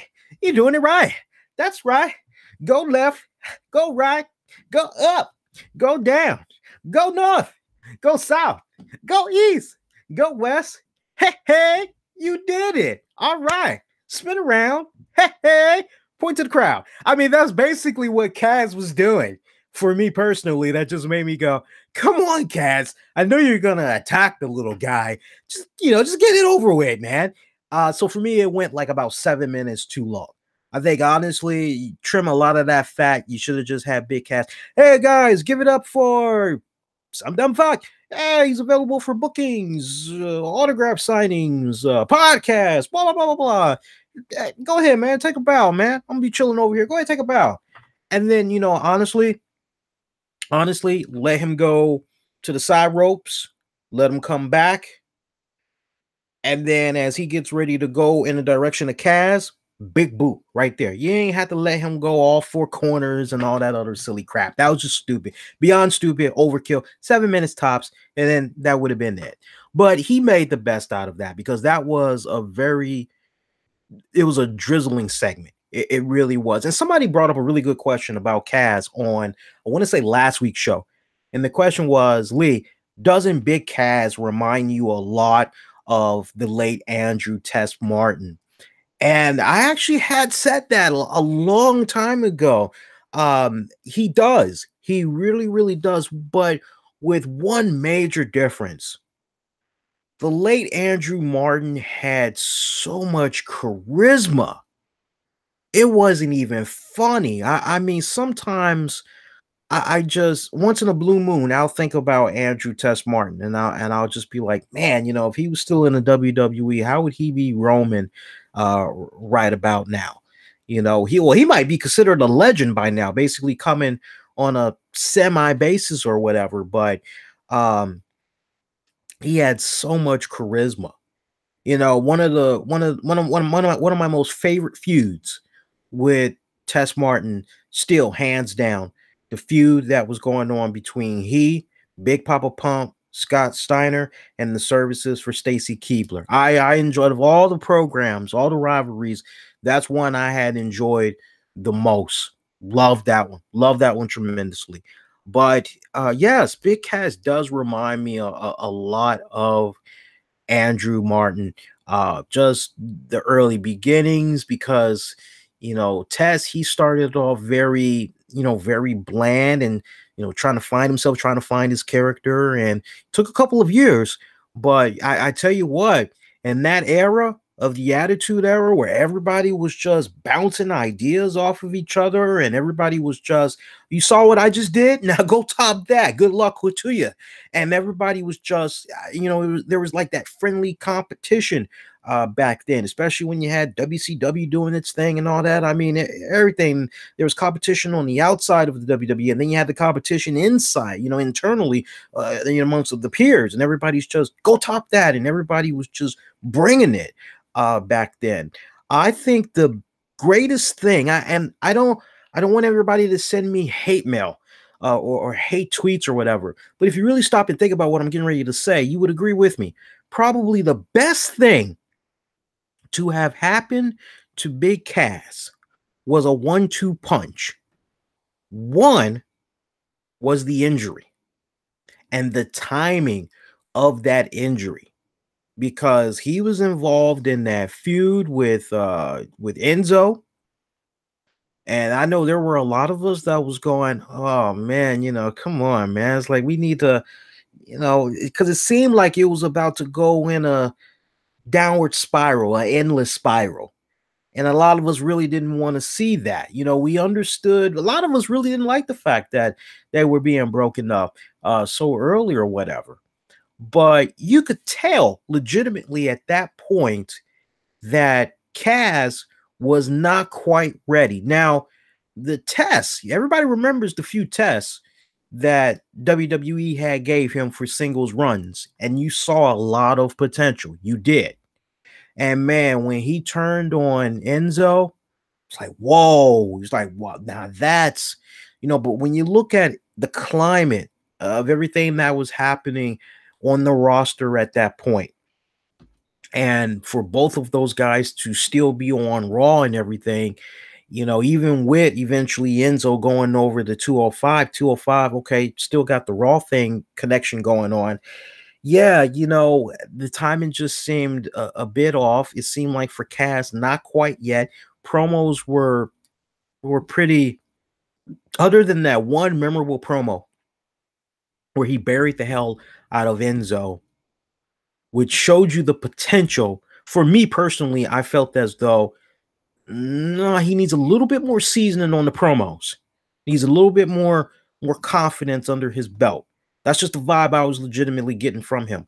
So probably the best thing to had happened to him, you're a devil in disguise, was the injury. Because the injury basically had forced everybody to reshuffle some things on the Raw side. And then not to mention, look at where he is now. He is exactly where I feel he needed to be, which I had said when I was offering picks for who needs to go to SmackDown. I said, put Big Cass on SmackDown. That way he don't get lost in the shuffle on Raw. He would benefit tremendously better being as part of the SmackDown roster where he could really flourish. And I even said, based on a little bit that I saw, it's like you can really enhance upon that. And now you look at where he is. I think he's going to even succeed where Baron Corbin failed. It's safe to say that there was probably some good high chances there that Baron Corbin may have been a WWE champion if things would have played the way it was supposed to go about. You got all those controversies out there on the streets, right? About how he kind of rubbed some people off the wrong way. But I look at a guy like Big Cass, and for him to eventually be in this situation where he's working a program with Daniel Bryan, I mean, you can do no harm with that. You could do nothing but continue to move up. So the fact that he's already in like a very significant program of this magnitude in his career, still getting started, I think that's a testament to how much faith that the powers that be have in Cass. And that shows to me that he's coming along according to their timetable, basically. So love what's going on with Big Cass. Well, he really did take what I thought was just piss poor material tonight, and he made the best out of it as best as he could. He really did. So that was pretty much SmackDown. Let's see how we doing on time. But yeah, he does remind me a lot of the late Andrew Tess Martin. He does remind me the height, the size, not the way he speaks, but there's certain mannerisms, sometimes once in a blue moon, the way he talks, but Man, Tess was a one of a kind type of dude. Seriously, he was a one of a kind type of dude. I love my testicles. I still get a kick out of that one. I love my testicles. I love that one. All right, so let's see how we're doing on Showtime here. I just gotta make sure I'm keeping track of time here. Oh, we're doing pretty good. It's only about an hour, 37 minutes long. All right, so we're doing pretty good. Let's do this. Let's go ahead. And what we're going to do, for those of you that are listening to this on the downloads right now, or will be listening to this on the downloads, you're going to hear a pause right now as you all are going to hear a word from our sponsors, and then we'll be right back. And for those of you that are live, we're going to do a dry read of some of our sponsors for tonight's show, because we do appreciate these guys working with us for this edition of the RCWR Show. So tonight's episode of the RCWR Show with Lee Sanders is brought to you in part by A&B Swag. ANBSwag.com. They are your source, your home for custom t-shirts, jewelry, beauty, accessories, and more. Go visit www.an as in Nancy, B as in boy, swag.com. www.anbswag.com. Also, the RCWR Show is brought to you by Destination Vacations Travel Agency. If you need help planning your next vacation, don't have the time to search for the best deals and locations, well, you let Destination Vacations Travel Agency help you. Give them a call today at area code 630-491-6864. Whether it's for cruises, you're trying to plan something out nice for a wedding or a honeymoon, whatever, man, just cruises, whatever you need, man. Just maybe a nice romantic getaway. These guys can actually help you out with that. Again, Destination Vacations Travel Agency. Call them at 630-491-6864, or you can visit their website at www.destinationvacationstravel.com. Once again, www.destinationvacationstravel.com. Also, The Wonders of Monkey Mac, Lessons of Faith, Hope, and Love, the new book by Stephanie Harris. The Wonders of Monkey Mac is a beloved children's comedy / adventure about real life challenges and the transforming power of faith, hope, and love. It tells the story of a young monkey named Mac that was raised as a human and then eventually forced to live in a zoo under a new scientific experiment. Mac doesn't like living in the zoo and escapes every chance he gets. Thanks to some new friends, Snack, Pack, Stack, and Early Earl, Mac learns a lot about life and making decisions, his own decisions. Will Mac survive living like a human, or will he give in and become wild like the other monkeys in the zoo? Only one way you will know. Find out by picking up the new book, The Wonders of Monkey Mac, Lessons of Faith, Hope, and Love. The new book by Stephanie Harris. Pick up your copy today on Amazon.com. Also brought to you in part by MyLotteryWinningSecrets.com. We teamed up with a lottery winner.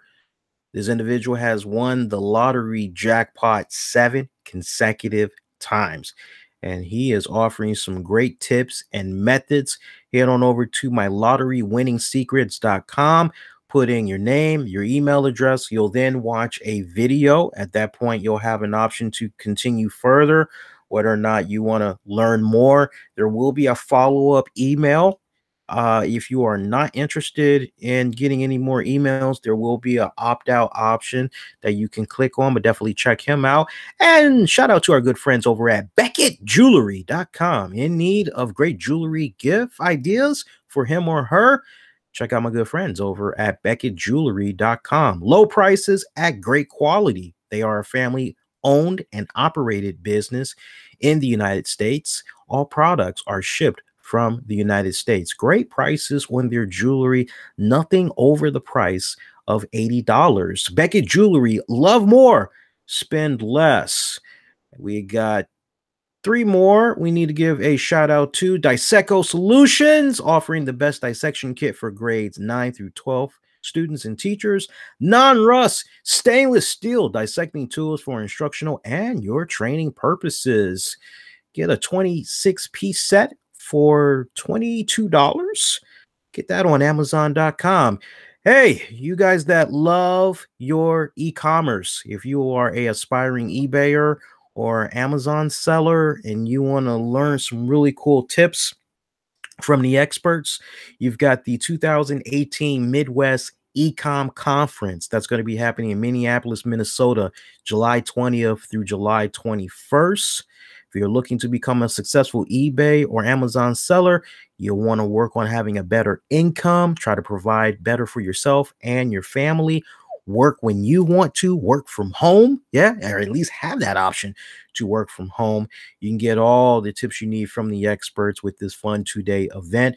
For registration, tickets, and information, head on over to midwestecom.com. One more time, www.midwestecom.com. And you know, we're in the middle of tax season right now. Some of you guys are asking the IRS for extensions. Some of you are coming in a little bit late, things of that nature. Either way, it's number crunching time. And on top of that, some of you guys are probably dealing with some struggles with your credit score, trying to bring it up to par so you can afford the finer things in life, maybe trying to get that new car, trying to get approved for that mortgage, you know, that loan for that mortgage. You know how it is, trying to get that new home and all that. Well, my good friends over at NoSweatItCredit.biz can help you out. They can delete up to 5 negative items on your credit report in 5 business days. Worked out for me, and I have been loving it ever since. Hit them up, www.nosweatitcredit.biz. And also, our last sponsor for tonight, if you are looking for an automated home business where you are given paid members under you, I want you to check out www.getrichalso.ws. Yes, this company, which does automated clientels, they bring it to you. It's a proven $10 home business that basically does the selling for you. They place paid members under you. You can try it free. You've got thousands of people in over 180 plus countries that are earning quiet fortunes from the comfort of their own home. Got a continuing growing Facebook page too, by the way. I mean, they've got like at least almost 8,000 members on their Facebook page. No bots whatsoever. Everybody's legit. Go check them out. www.getrichalso.ws. I just caught on to the whole .ws sites, by the way. I'm like, wait, that's real? That's actually real. www.getrichalso.ws. Oh, I missed one. Shout out to our good friends over at the OCDandme.com website. These guys are actually pretty damn good. If you're like me and you love to do your best to stay organized, sometimes you don't know where certain paperwork is, or maybe you're trying to keep track of your credit card statements, your bills, things of that nature, whether it's at work or at home. These guys, they have great filing supplies, things of that nature. Nice, cool little knickknacks that you can check out. Go to you got to make sure you put in the OCDinme.com. They are helping you stay organized at home or in the workplace. Thank you to all of these sponsors for tonight's episode of the RCWR Show. We greatly appreciate you guys. Hey, let's have a little bit more fun. And let's talk a little bit more about some wrestling headlines here. So where do we want to go? Where do we want to go? Well, you know what? I guess the way we can kind of begin here is Dave Bautista. All right.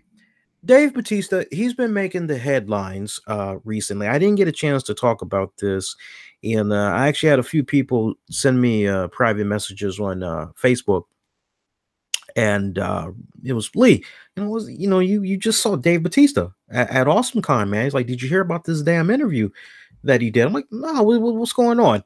So he did this interview recently, and he finally had opened up about, and you heard the rumblings that supposedly WWE had tried to approach him to be Ronda Rousey's tag team partner at WrestleMania this year. So that's the report that was going on. Well, Dave Bautista had recently did an interview, and he went in depth about this. Now I'm gonna read it to you, and we'll take it a couple of ways from here. So he says, and I quote, "This is all insider stuff, and I usually don't share. Remember that. I'm really an old school kayfabe guy. But they reached out to me earlier this year to possibly come back and do that thing with Ronda. And I said I would be willing to do it only if we tease something for me and Hunter to go to Mania next year." And they said, "Yeah, that would be great. I love the idea." And I said, "Well, that's great. I'll come back a few times during the year and we'll tease it and we'll work it and we'll milk it and we'll go to Mania, me and Hunter next year. Oh, I love that idea. Let's do it." So you had the initial interest in the match and everything, and Batista teaming up with Ronda, and then all of a sudden WWE, Triple H, they stopped calling him. So Batista would follow up saying, "So we literally talked for about like 3 weeks, and then they just stopped calling me. I sent a text to Hunter. I was like, 'Hey man, I don't know if you put any more thought into what's going on. I'm really excited about the possibilities.' And I literally never heard back from them.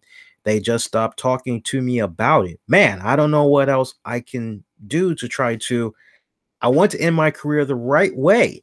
I'm faithful and loyal to the WWE. I'm proud of being from there, and I want to do good business with them. But they just don't make it easy. They just don't." And he also talked about how previously he didn't want to go into the WWE Hall of Fame until he had one more run. And it sounds like next year is basically going to be the last chance for WWE to bring him in for a match. He pretty much had said this to pretty much close out what was a very insightful interview. And I quote, "I told them next year would be my last year. I'm turning 50 next year. I'd be willing to. I feel great. Physically, I'm in great shape. I've never let up on that, but I just don't want to be the old guy in the ring, and I don't want to overstay my welcome.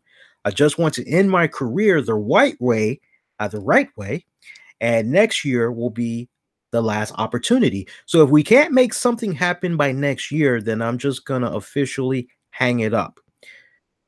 And he said, "I'm doing okay for myself, so I don't need to be there. I just love it there. Even the fans totally crapped on me the last time I was there. I would still go back in a heartbeat and love to entertain them, and I would have fun doing it, man. I'd be happy to be there, but I just don't get it, man. I just don't get that company. I just don't understand." Now, one thing I think is interesting is the fact that Batista said, "Oh, I'm not one to kiss and tell and talk about stuff behind the scenes, but you want it, here you go." I thought that was kind of interesting. I would have asked this question to him personally, one on one, at AwesomeCon, because some of my friends that I had reached out to, and I had gave them some of the highlights from the Q&A that he did at AwesomeCon and my brief interactions with him. Everybody wanted to know, did he talk about the Ronda Rousey thing? And I'm going, well, no. He seems like a pretty private guy. I didn't want to go in that direction. You know, Foolish me for not really going all balls in with the reporter cap on. I'm actually gonna go ahead and embrace it from here on out. I think it's only fair, right? Especially when you're invited to an event as part of the press media. I just didn't feel comfortable asking the man that question, but whatever. But I'm glad that this is out there in the open. So look, man, I think what Batista is saying, I believe there are a lot of parts to it that is true. And I believe at the same time that this could be a work as well. But can I just be candid with you guys? And I don't want people to go in the whole situation about I don't want people to go in. Let me just throw it out there because I'm trying to find it. I'm just going to throw it out there, and however it hits the canvas, it hits the canvas. I find it very interesting that every single time Dwayne The Rock Johnson would do something really good in cinema, over the years, the WWE, they've shown him some type of love. They've given him some type of congratulations, all of those things. Here you have a situation where not once, not twice, 3 times now, Dave Bautista has been the Drax character. And WWE, Raw, SmackDown, they have given him no love whatsoever. And when I say they've given him no love whatsoever, you think about when Batista was around the last go round and Guardians of the Galaxy was getting ready to drop. Nobody knew, nobody and they mama knew what to expect from Guardians of the Galaxy. Everybody was, and I remember vividly as if it was yesterday.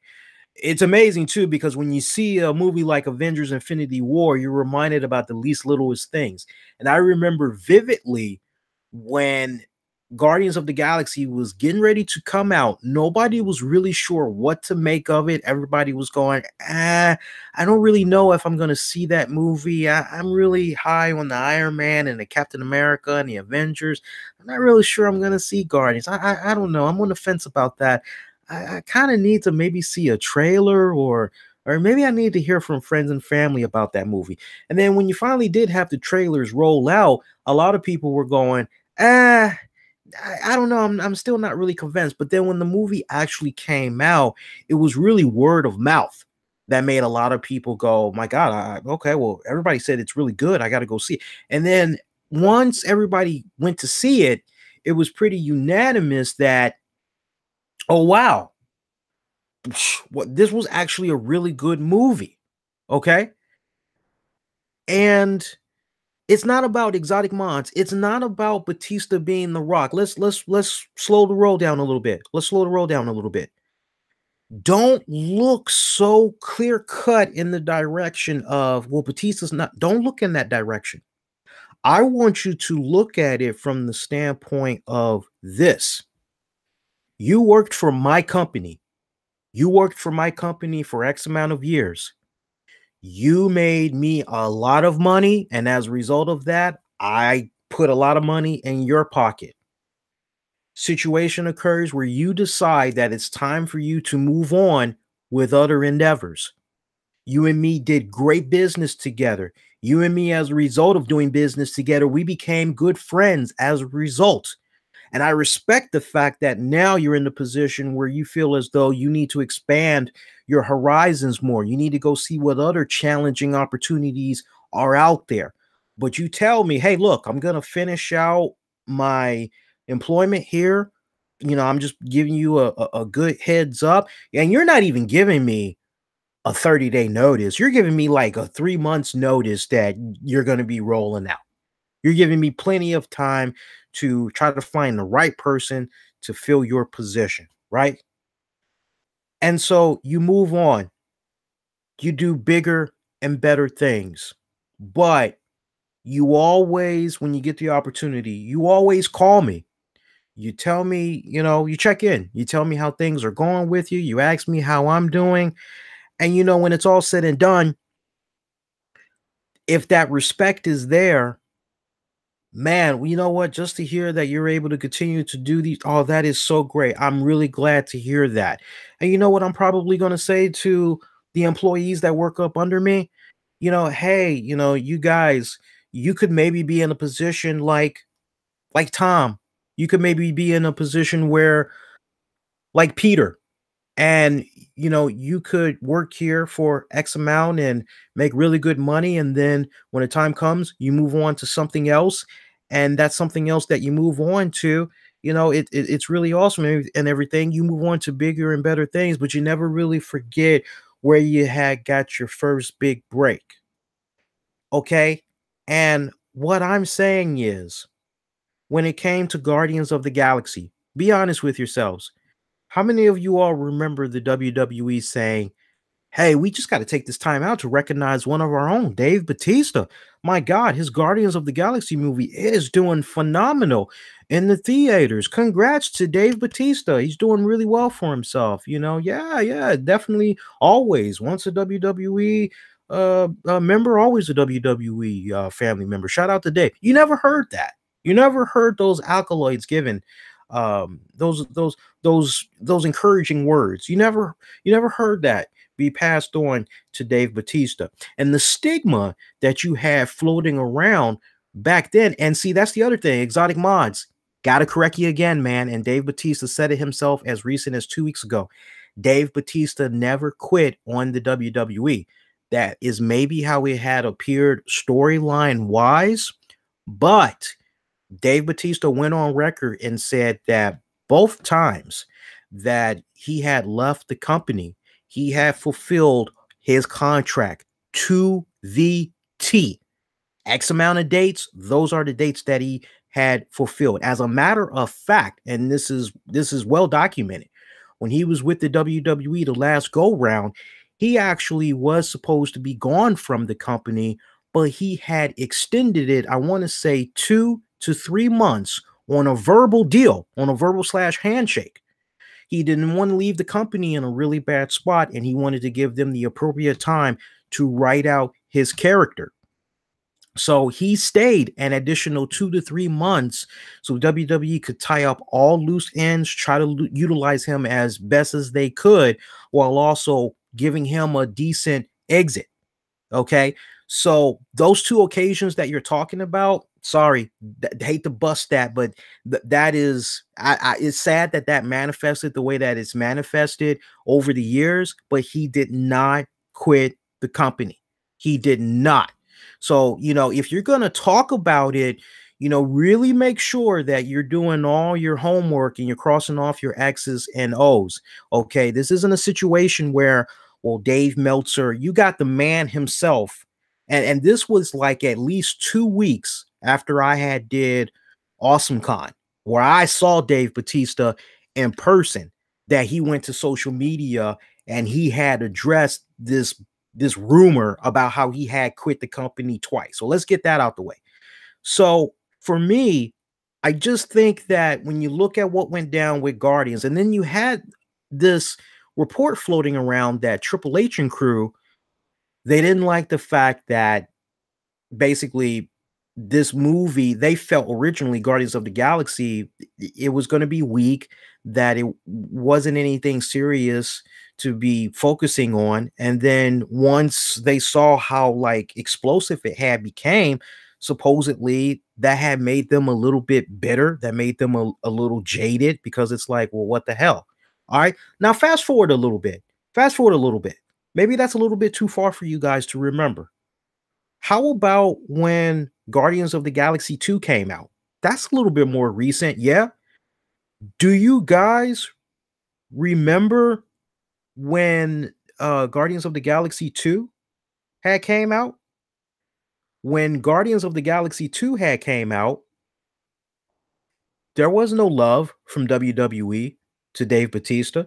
Hey, we want to send a congratulations to Dave Bautista for Guardians of the Galaxy 2. Yeah, him and the gang, they're doing it again for Marvel. Kudos to you. Just think about that for a second.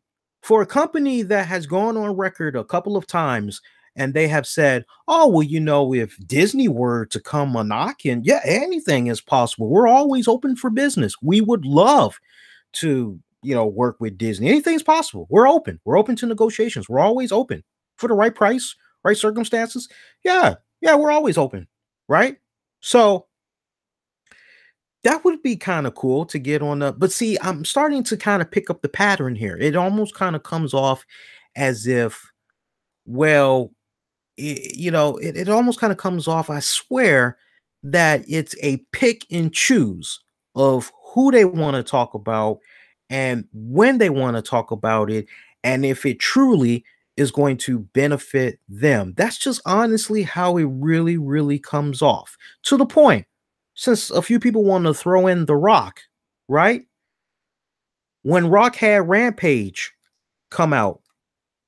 We didn't hear WWE acknowledge Rampage. We didn't hear WWE acknowledge Jumanji and giving props to no, if anything, the last time last two times The Rock was acknowledged on WWE television, his beautiful girlfriend giving birth. So Rock becomes a dad again. And then before that, you got to go as far back as when The Rock had got his star on the Hollywood Walk of Fame. Those were the last two times that The Rock had got a nod from the WWE. But when you look at all the other movies that I just mentioned, what was the other one where he jumps off of the damn constructional structure and everybody just made a funny ass image out of that? They were going, no, he should have plummeted to his death.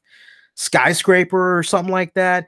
Like they didn't acknowledge that. All of the movies that he's done just from 2000, you could go with Fast and the Furious. There's so many that you could go with, but there was like this hush. We're not going to acknowledge it. We'll acknowledge it on social media. We'll give him a little bit of praise on social media, but on Raw and SmackDown, we're NXT. No, we're not going to do that for The Rock. No. And with Dave Bautista, same deal. Avengers Infinity War. Somebody needs to give me the latest numbers, but last I saw was Sunday.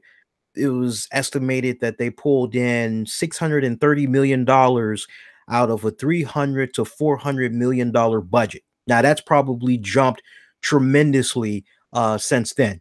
Okay.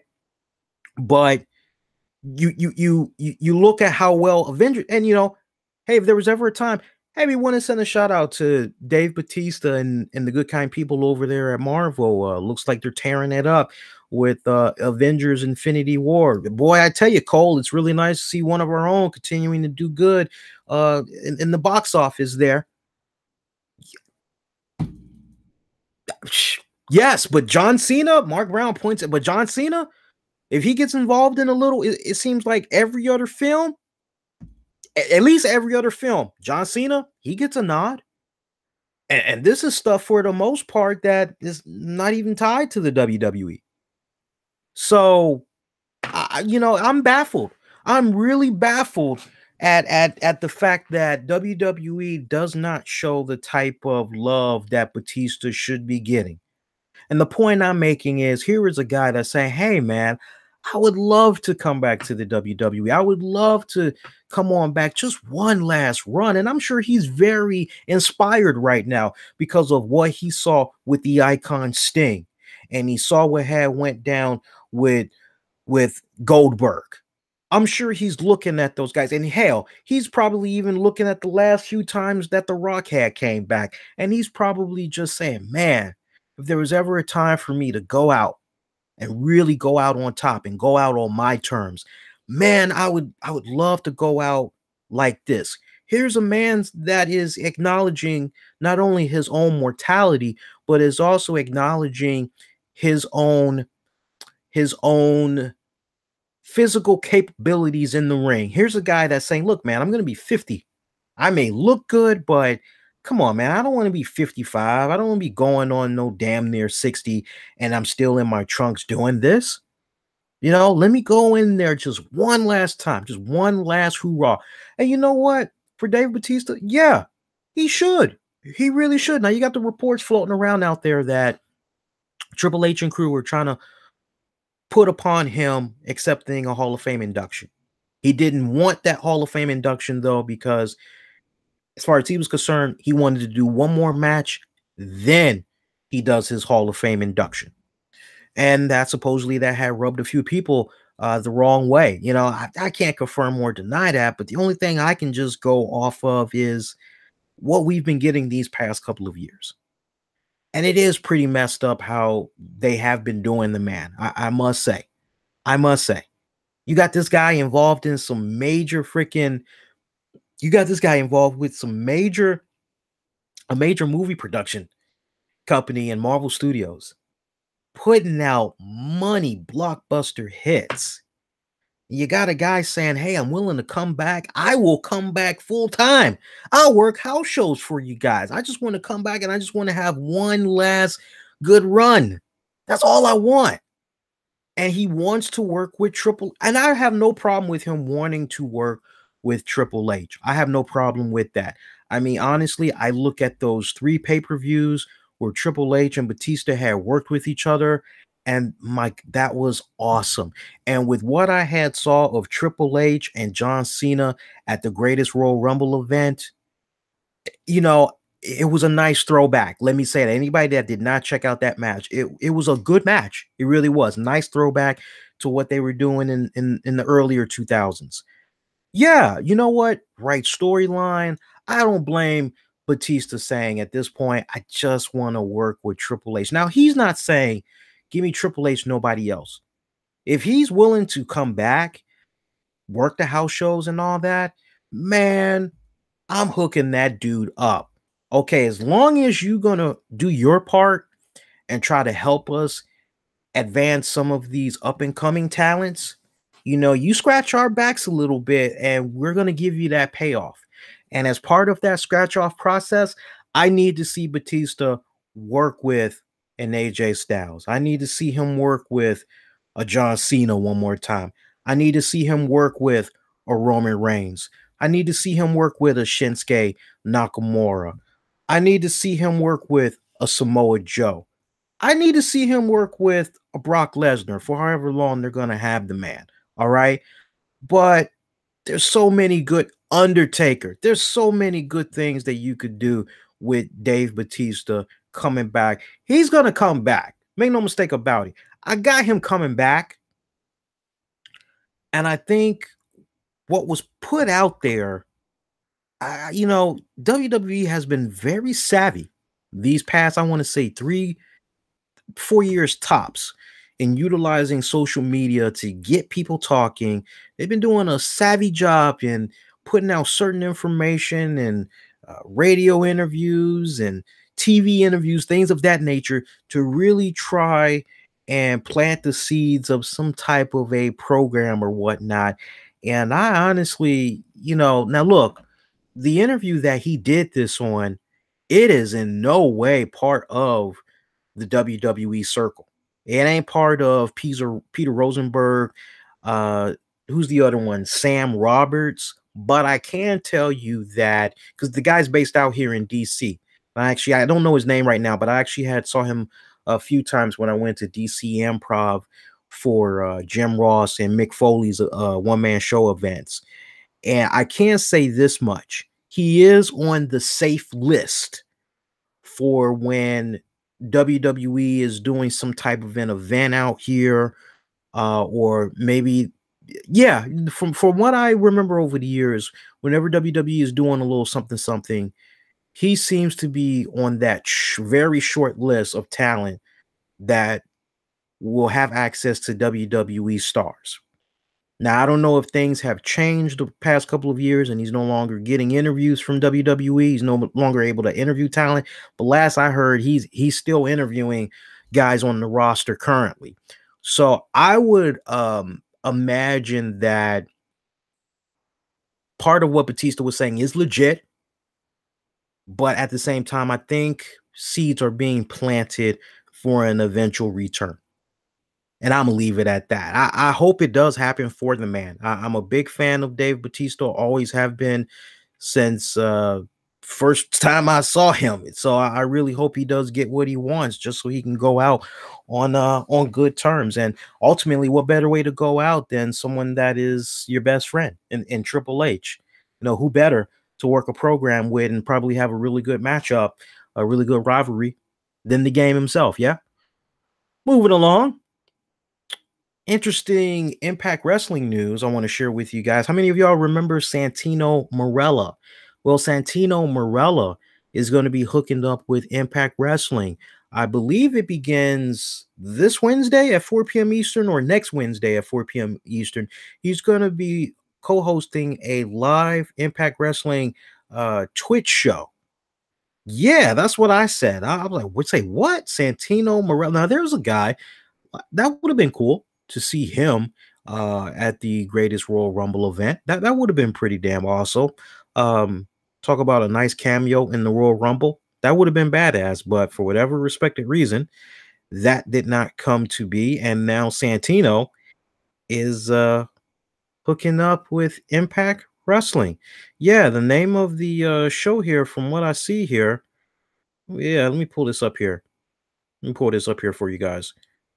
And I also got a pay-per-view event I want to talk about. Yeah, it's going to be on the Impact Twitch channel. He's going to be hosting the show with Iceman from Destiny Wrestling. And it's going to be airing Wednesdays at 4 p.m. Eastern. And so, yeah, the premiere is coming up this Wednesday.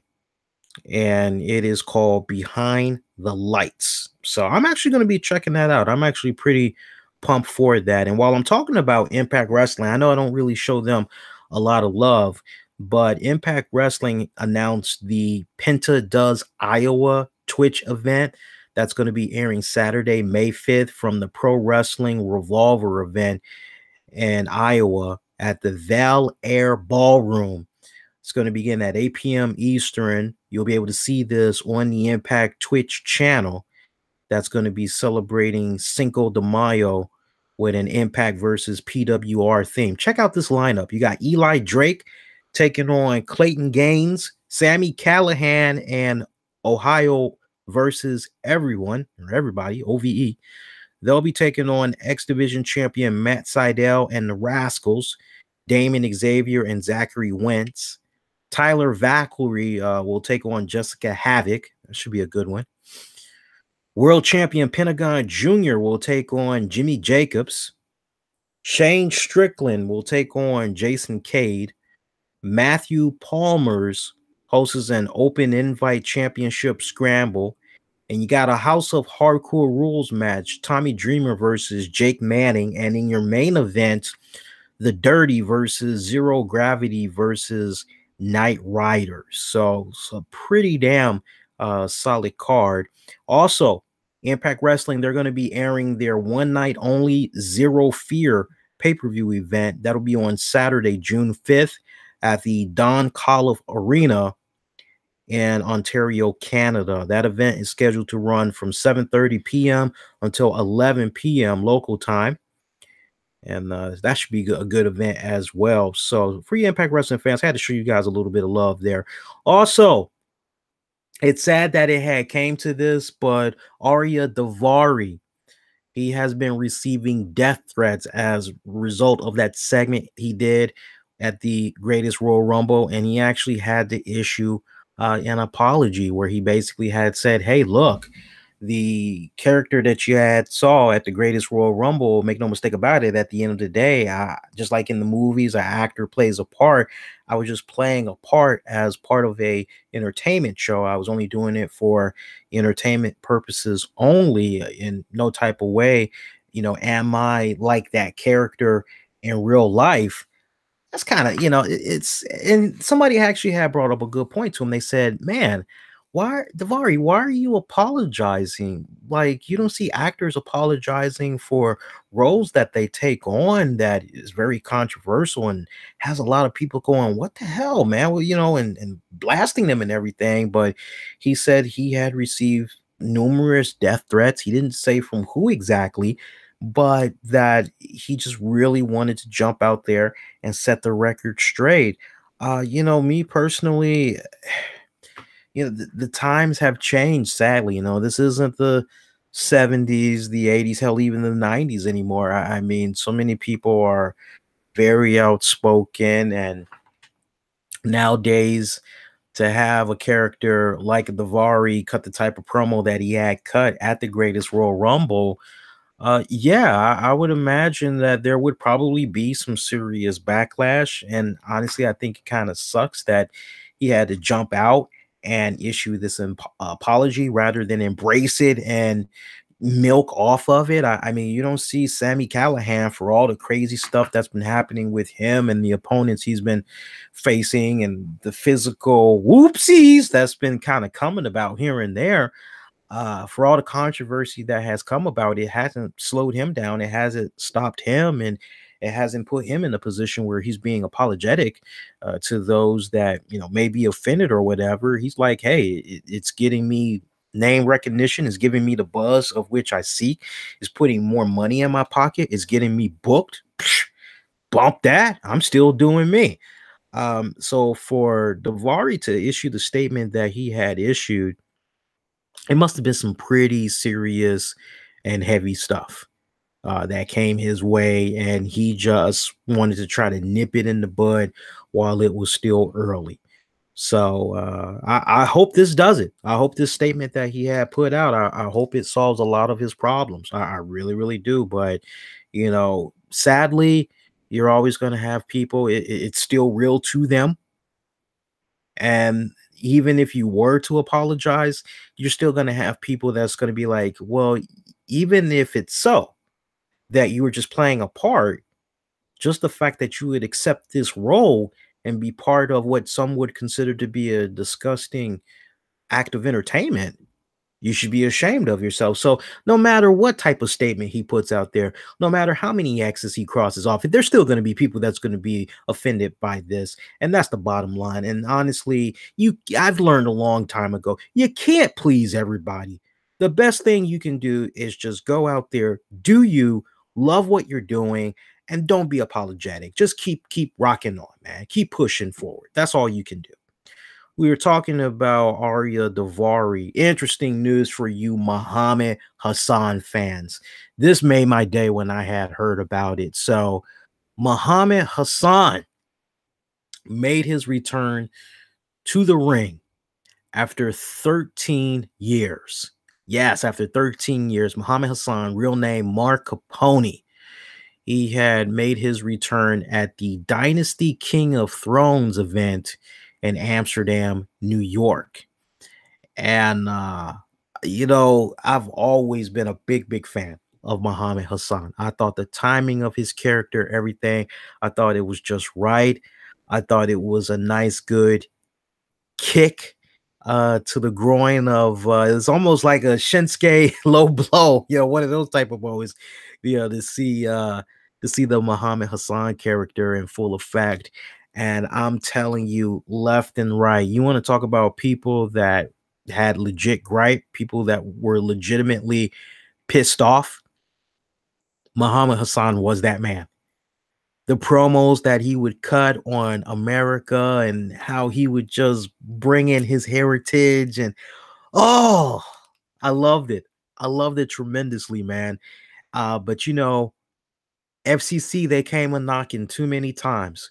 Too many times, and eventually WWE, they had to say, you know what, especially after 9/11 went down, they pretty much had to say, okay, you know what, we gotta back off. We gotta back off of this character, man. I'm glad to see him back now. I understand that this wrestling event that he was at, 9 times out of 10, one of the main reasons why he did this event is because he's actually from that area.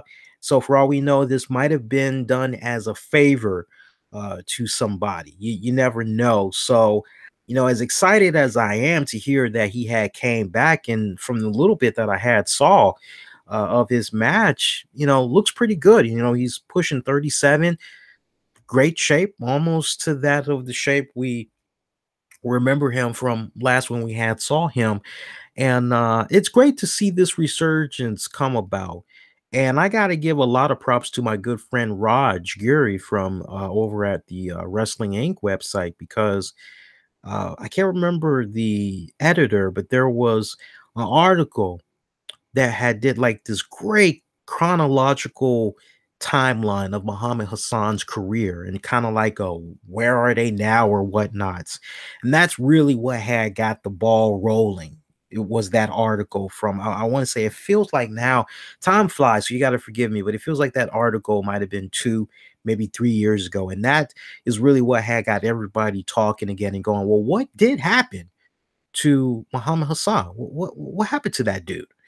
And then Daivari, he would eventually reveal, oh, you know, yeah, I still talk to him, blah, blah, blah. And then they finally were reunited for the first time in God knows how many years, you know, and that had got people excited. So it was kind of like, one thing led into another, and then eventually, you know, now you got Muhammad Hassan back in the middle of the ring. I would like to know if this was just a one-off, or if this was a situation where he's back, he's going to be doing this more often. I don't really know if he could pick up where he had left off 13 years ago. Times are different. Times are a changing, like the Bob Dylan song. And sadly, look, put it to you this way. Hank Azaria from The Simpsons, great voice actor, great freaking voice actor. Loved him for many years. For him to now be in the position where he's being bombarded, what do you think they should do with the Apu character? Because now you've got people being vocal about the Apu character, and saying that that character is very discriminating and they should be rid of that character or revamp the character. And now you have Hank Azaria going, hey, if I wouldn't have no problem with the character, being taken away. The times are changing. We do need to reflect our society. Yeah, sure.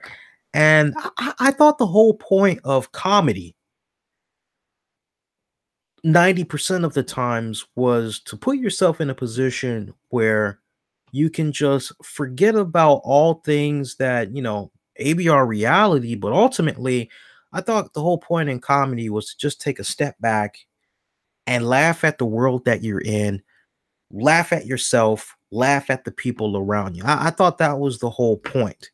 So, not once did I ever go into a Quickie Mart store and I go, wow, that motherfucker is acting just like a poo from the sim. I never thought that way. I never categorized anybody in that.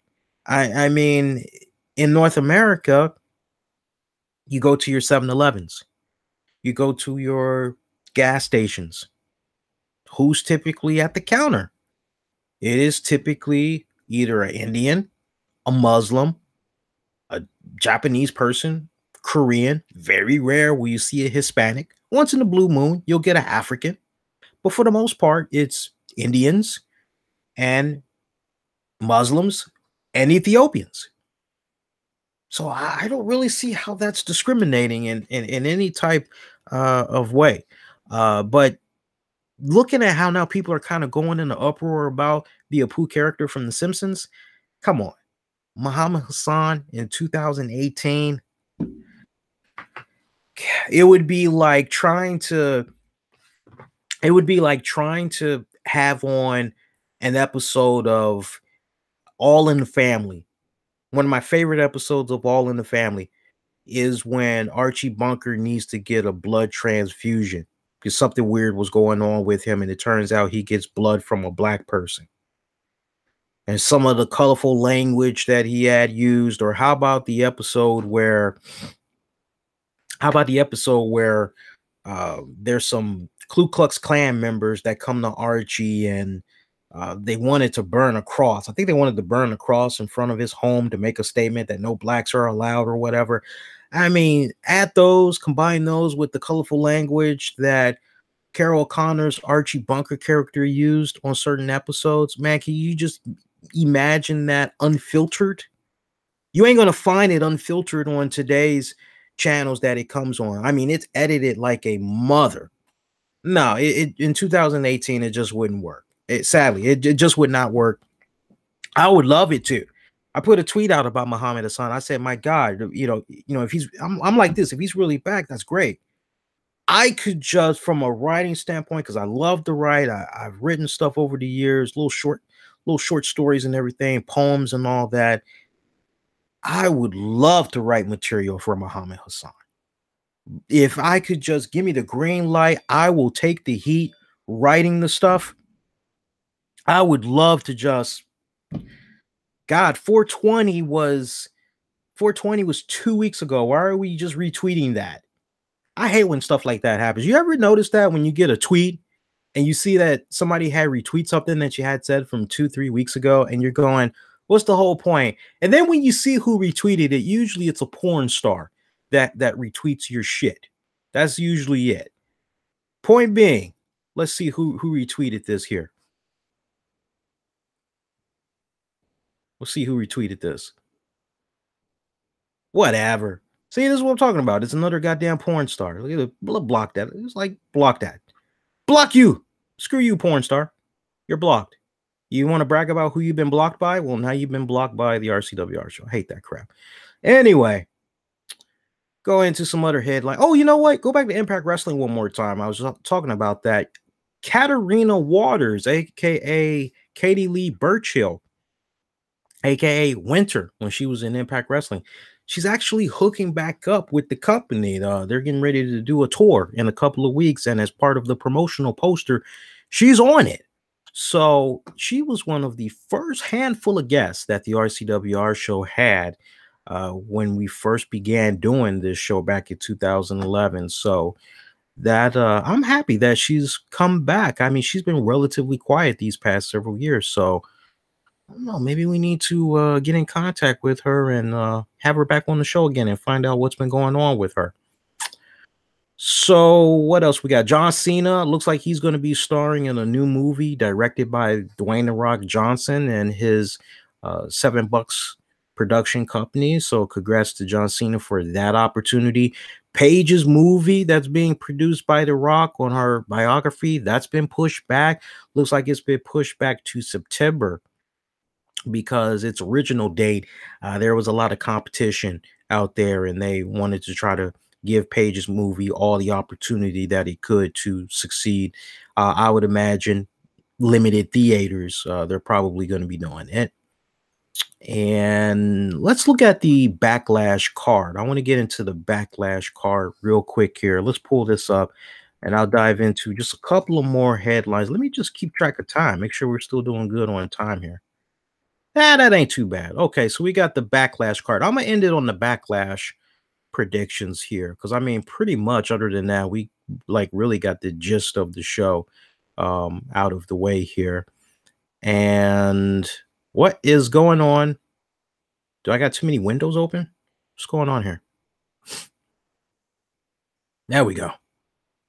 So my damn laptop is going a little bit slow tonight here. Let's look at the Backlash card here. Let's see what we got here. Boom. All right. Let's see. We got 8 matches here. All right. So we got Braun Strowman, Bobby Lashley taking on Kevin Owens, Sami Zayn.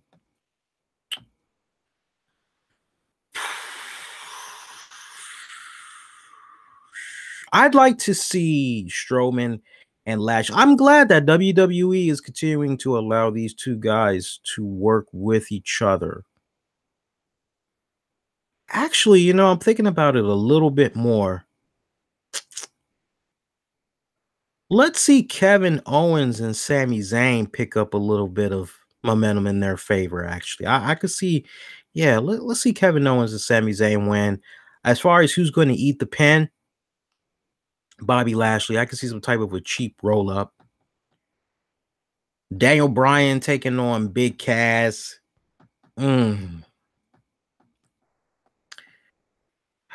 See, part of me is screaming Daniel Bryan, but like he barely gets out.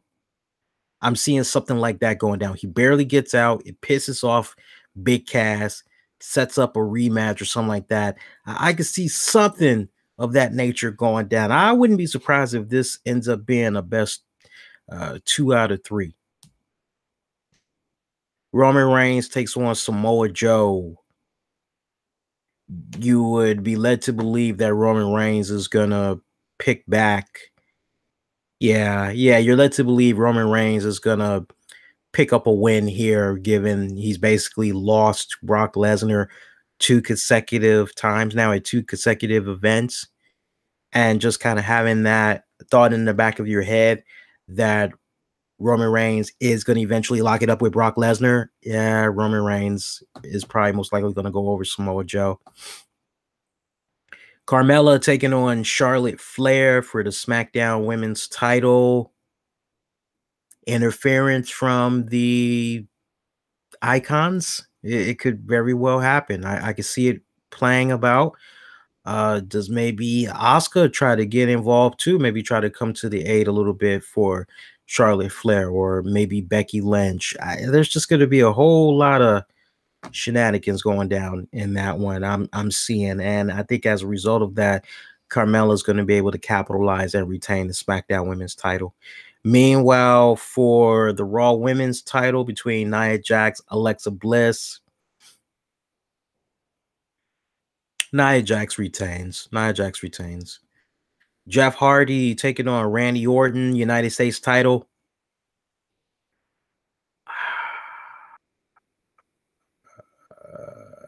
Hardy. I'm kind of liking Hardy for that one. See, Miz taking on Seth Rollins for the Intercontinental title. Can he get it a ninth time? I'm actually really enjoying the run right now of Seth Rollins as the Intercontinental Champion. And I still don't feel in my heart of hearts he's done with Finn Balor just yet. I'm still not totally convinced. I would like to believe Finn Balor is still going to be waiting in the wings, so to speak. So I would have to say Seth Rollins retains the Intercontinental title. No disqualification match. Shinsuke Nakamura taking on AJ Styles. Really liking this new demeanor in Shinsuke Nakamura.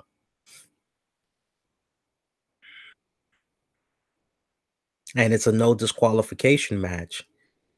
Nakamura digs down deep, does some dirty tactics. Anything basically goes in this matchup. Yeah, I think there's going to be a title change here. I think Nakamura is finally going to become the WWE champion. And I think that would be a even more interesting program to see AJ Styles chase after Nakamura for the title for the next couple of months. Yeah, I'm eyeballing. Now, I do see AJ eventually getting it back. I don't know if maybe that could happen as early as SummerSlam, but I'm definitely seeing a couple of months with Nakamura as champion. I got that going down at Backlash, though. I'm seeing Nakamura with the title. See what else we got here. I think you guys got a green screen here. Let me shut this bad boy down. Why you guys getting a green screen there? Let me shut that down. All right, and let's see. So that's it. So to recap, Owens, Zayn over Strowman, Lashley. Daniel Bryan, some type of cheap roll up on Big Cass. Roman Reigns over Joe. Carmella retains over Flair. Nia Jax retains over Bliss. I got Hardy retaining over Orton. I got Rollins retaining over Miz. Nakamura, I've got winning the WWE title. Just looking at that again. Yeah, I'm not quite convinced that there's going to be another title change here. I'm just looking at it one more time. Yeah, I'm not convinced there's going to be another title change. So I'm going to stick with that. And yes, there will be a after show for you guys to check out as soon as the Backlash event concludes. So make sure you tune in for that. That's going to be good. It's going to be exciting. It's going to be good. Let's see. Other than that, there is a couple of other topics that I had wanted to get into, but I think at this point, what I'll do, I think I'm going to save those actually for the next edition of Wrestling with the Topics. Quite honestly, I'm going to save them for that. So at this point, your next edition of the RCWR show, it's going to come at you guys on Sunday, April the 6th. And the stream isn't over yet. I'm just putting it out there right now. I am going to be reading what you guys are saying in the chat, because that's actually the important part of the show, is seeing what you guys are saying in the chat. Hey, thank you, Courtney, for that breaking news. Congratulations to the big red monster, Kane, Glenn Jacobs, who won the primary in Texas. What is it? Is it in Texas, Courtney, or Tennessee? In Tennessee. In Tennessee. Wow. Good job, Kane. Holy crap. How about that? That is badass. Yeah, it appears he won the GOP primary for the mayor of Knox County, Tennessee. Holy crap. That is badass. That is badass. We got to get some more information on what's going on with that. Now, the way it's looking right now, he went up against County Commissioners Brad Anders and Bob Thomas in the primary. The Election Commission in Knox County, Tennessee, they won't have the official results until next week due to provisional ballots, but it appears as though Glenn Jacobs won the primary with 17 votes after everything had been reported as far as the results. Looks like Glenn Jacobs had 14,633 votes, while Anders had 14,616, and Thomas had 11,296. Kane will now go up against former Knox County Democratic Party chair Linda Haney, who won the Democratic primary. The general election takes place on November 6th, and the office of mayor will be decided then. So congrats to Glenn Jacobs. Got one more battle to win, and hopefully he'll be able to get that job done there. Thank you, Courtney, for breaking that news there. That is awesome. That is awesome. Anthony Joshua, am I a boxing fan? I am a boxing fan, but I'm not paying them prices, baby. I'm not paying them prices, them 50, 60, 70, 80, $100. I'm not paying that amount. Tommy Dreamer, yes, he's still wrestling. You missed a boatload of his stuff that he was doing in Impact Wrestling, and then he's got his own promotion, House of Hardcore, where he participates in a lot of matches from time to time. Yeah, he's still doing this thing, helping out behind the scenes currently as we speak in Impact Wrestling. Recently did a couple of events for Impact Wrestling. Let's see what other stuff we got here. And I agree with Mark Brown. Bautista definitely not finished yet. Definitely not finished. Let's see what else we got here. I'm just going through. Courtney Summers, thank you for the super chat. Was like you did that twice. Thank you for that. Appreciate that. Much love as always. Let's see, going through some more comments here. Bear with me, guys. Speaking of classics, I gotta watch the I got it on the back burner. So I'm probably gonna actually binge like now that the show's over. I'm probably gonna binge tomorrow on, but I want to watch the Bruno Sammartino special that WWE had did. Is Neville returning? The WWE's trying. They are trying to work things out with that man. Yeah, I don't know, man. He's still under contract. He's sitting it out right now. They're trying. They're trying to get him to return. Last rumblings I heard, they were trying to get him to come back in time for WrestleMania or just shortly after WrestleMania. But he's sitting that one out. Let's see here.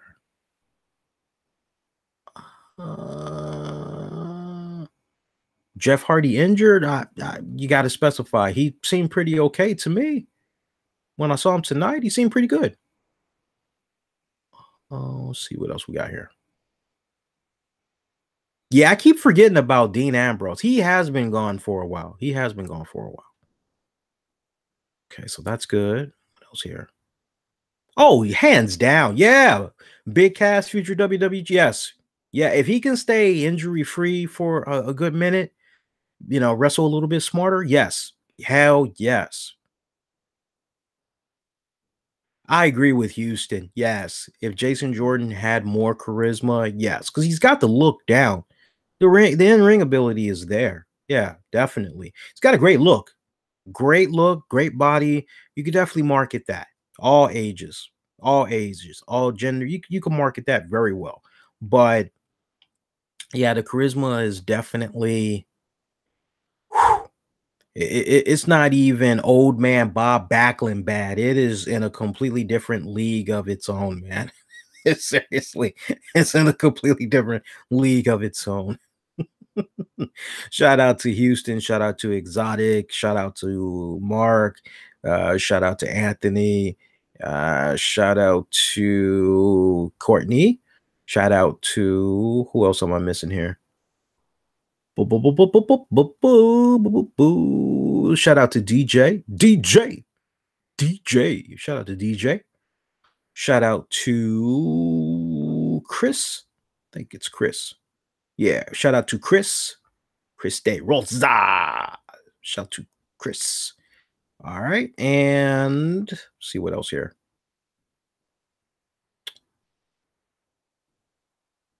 Really? Again? Lord have mercy.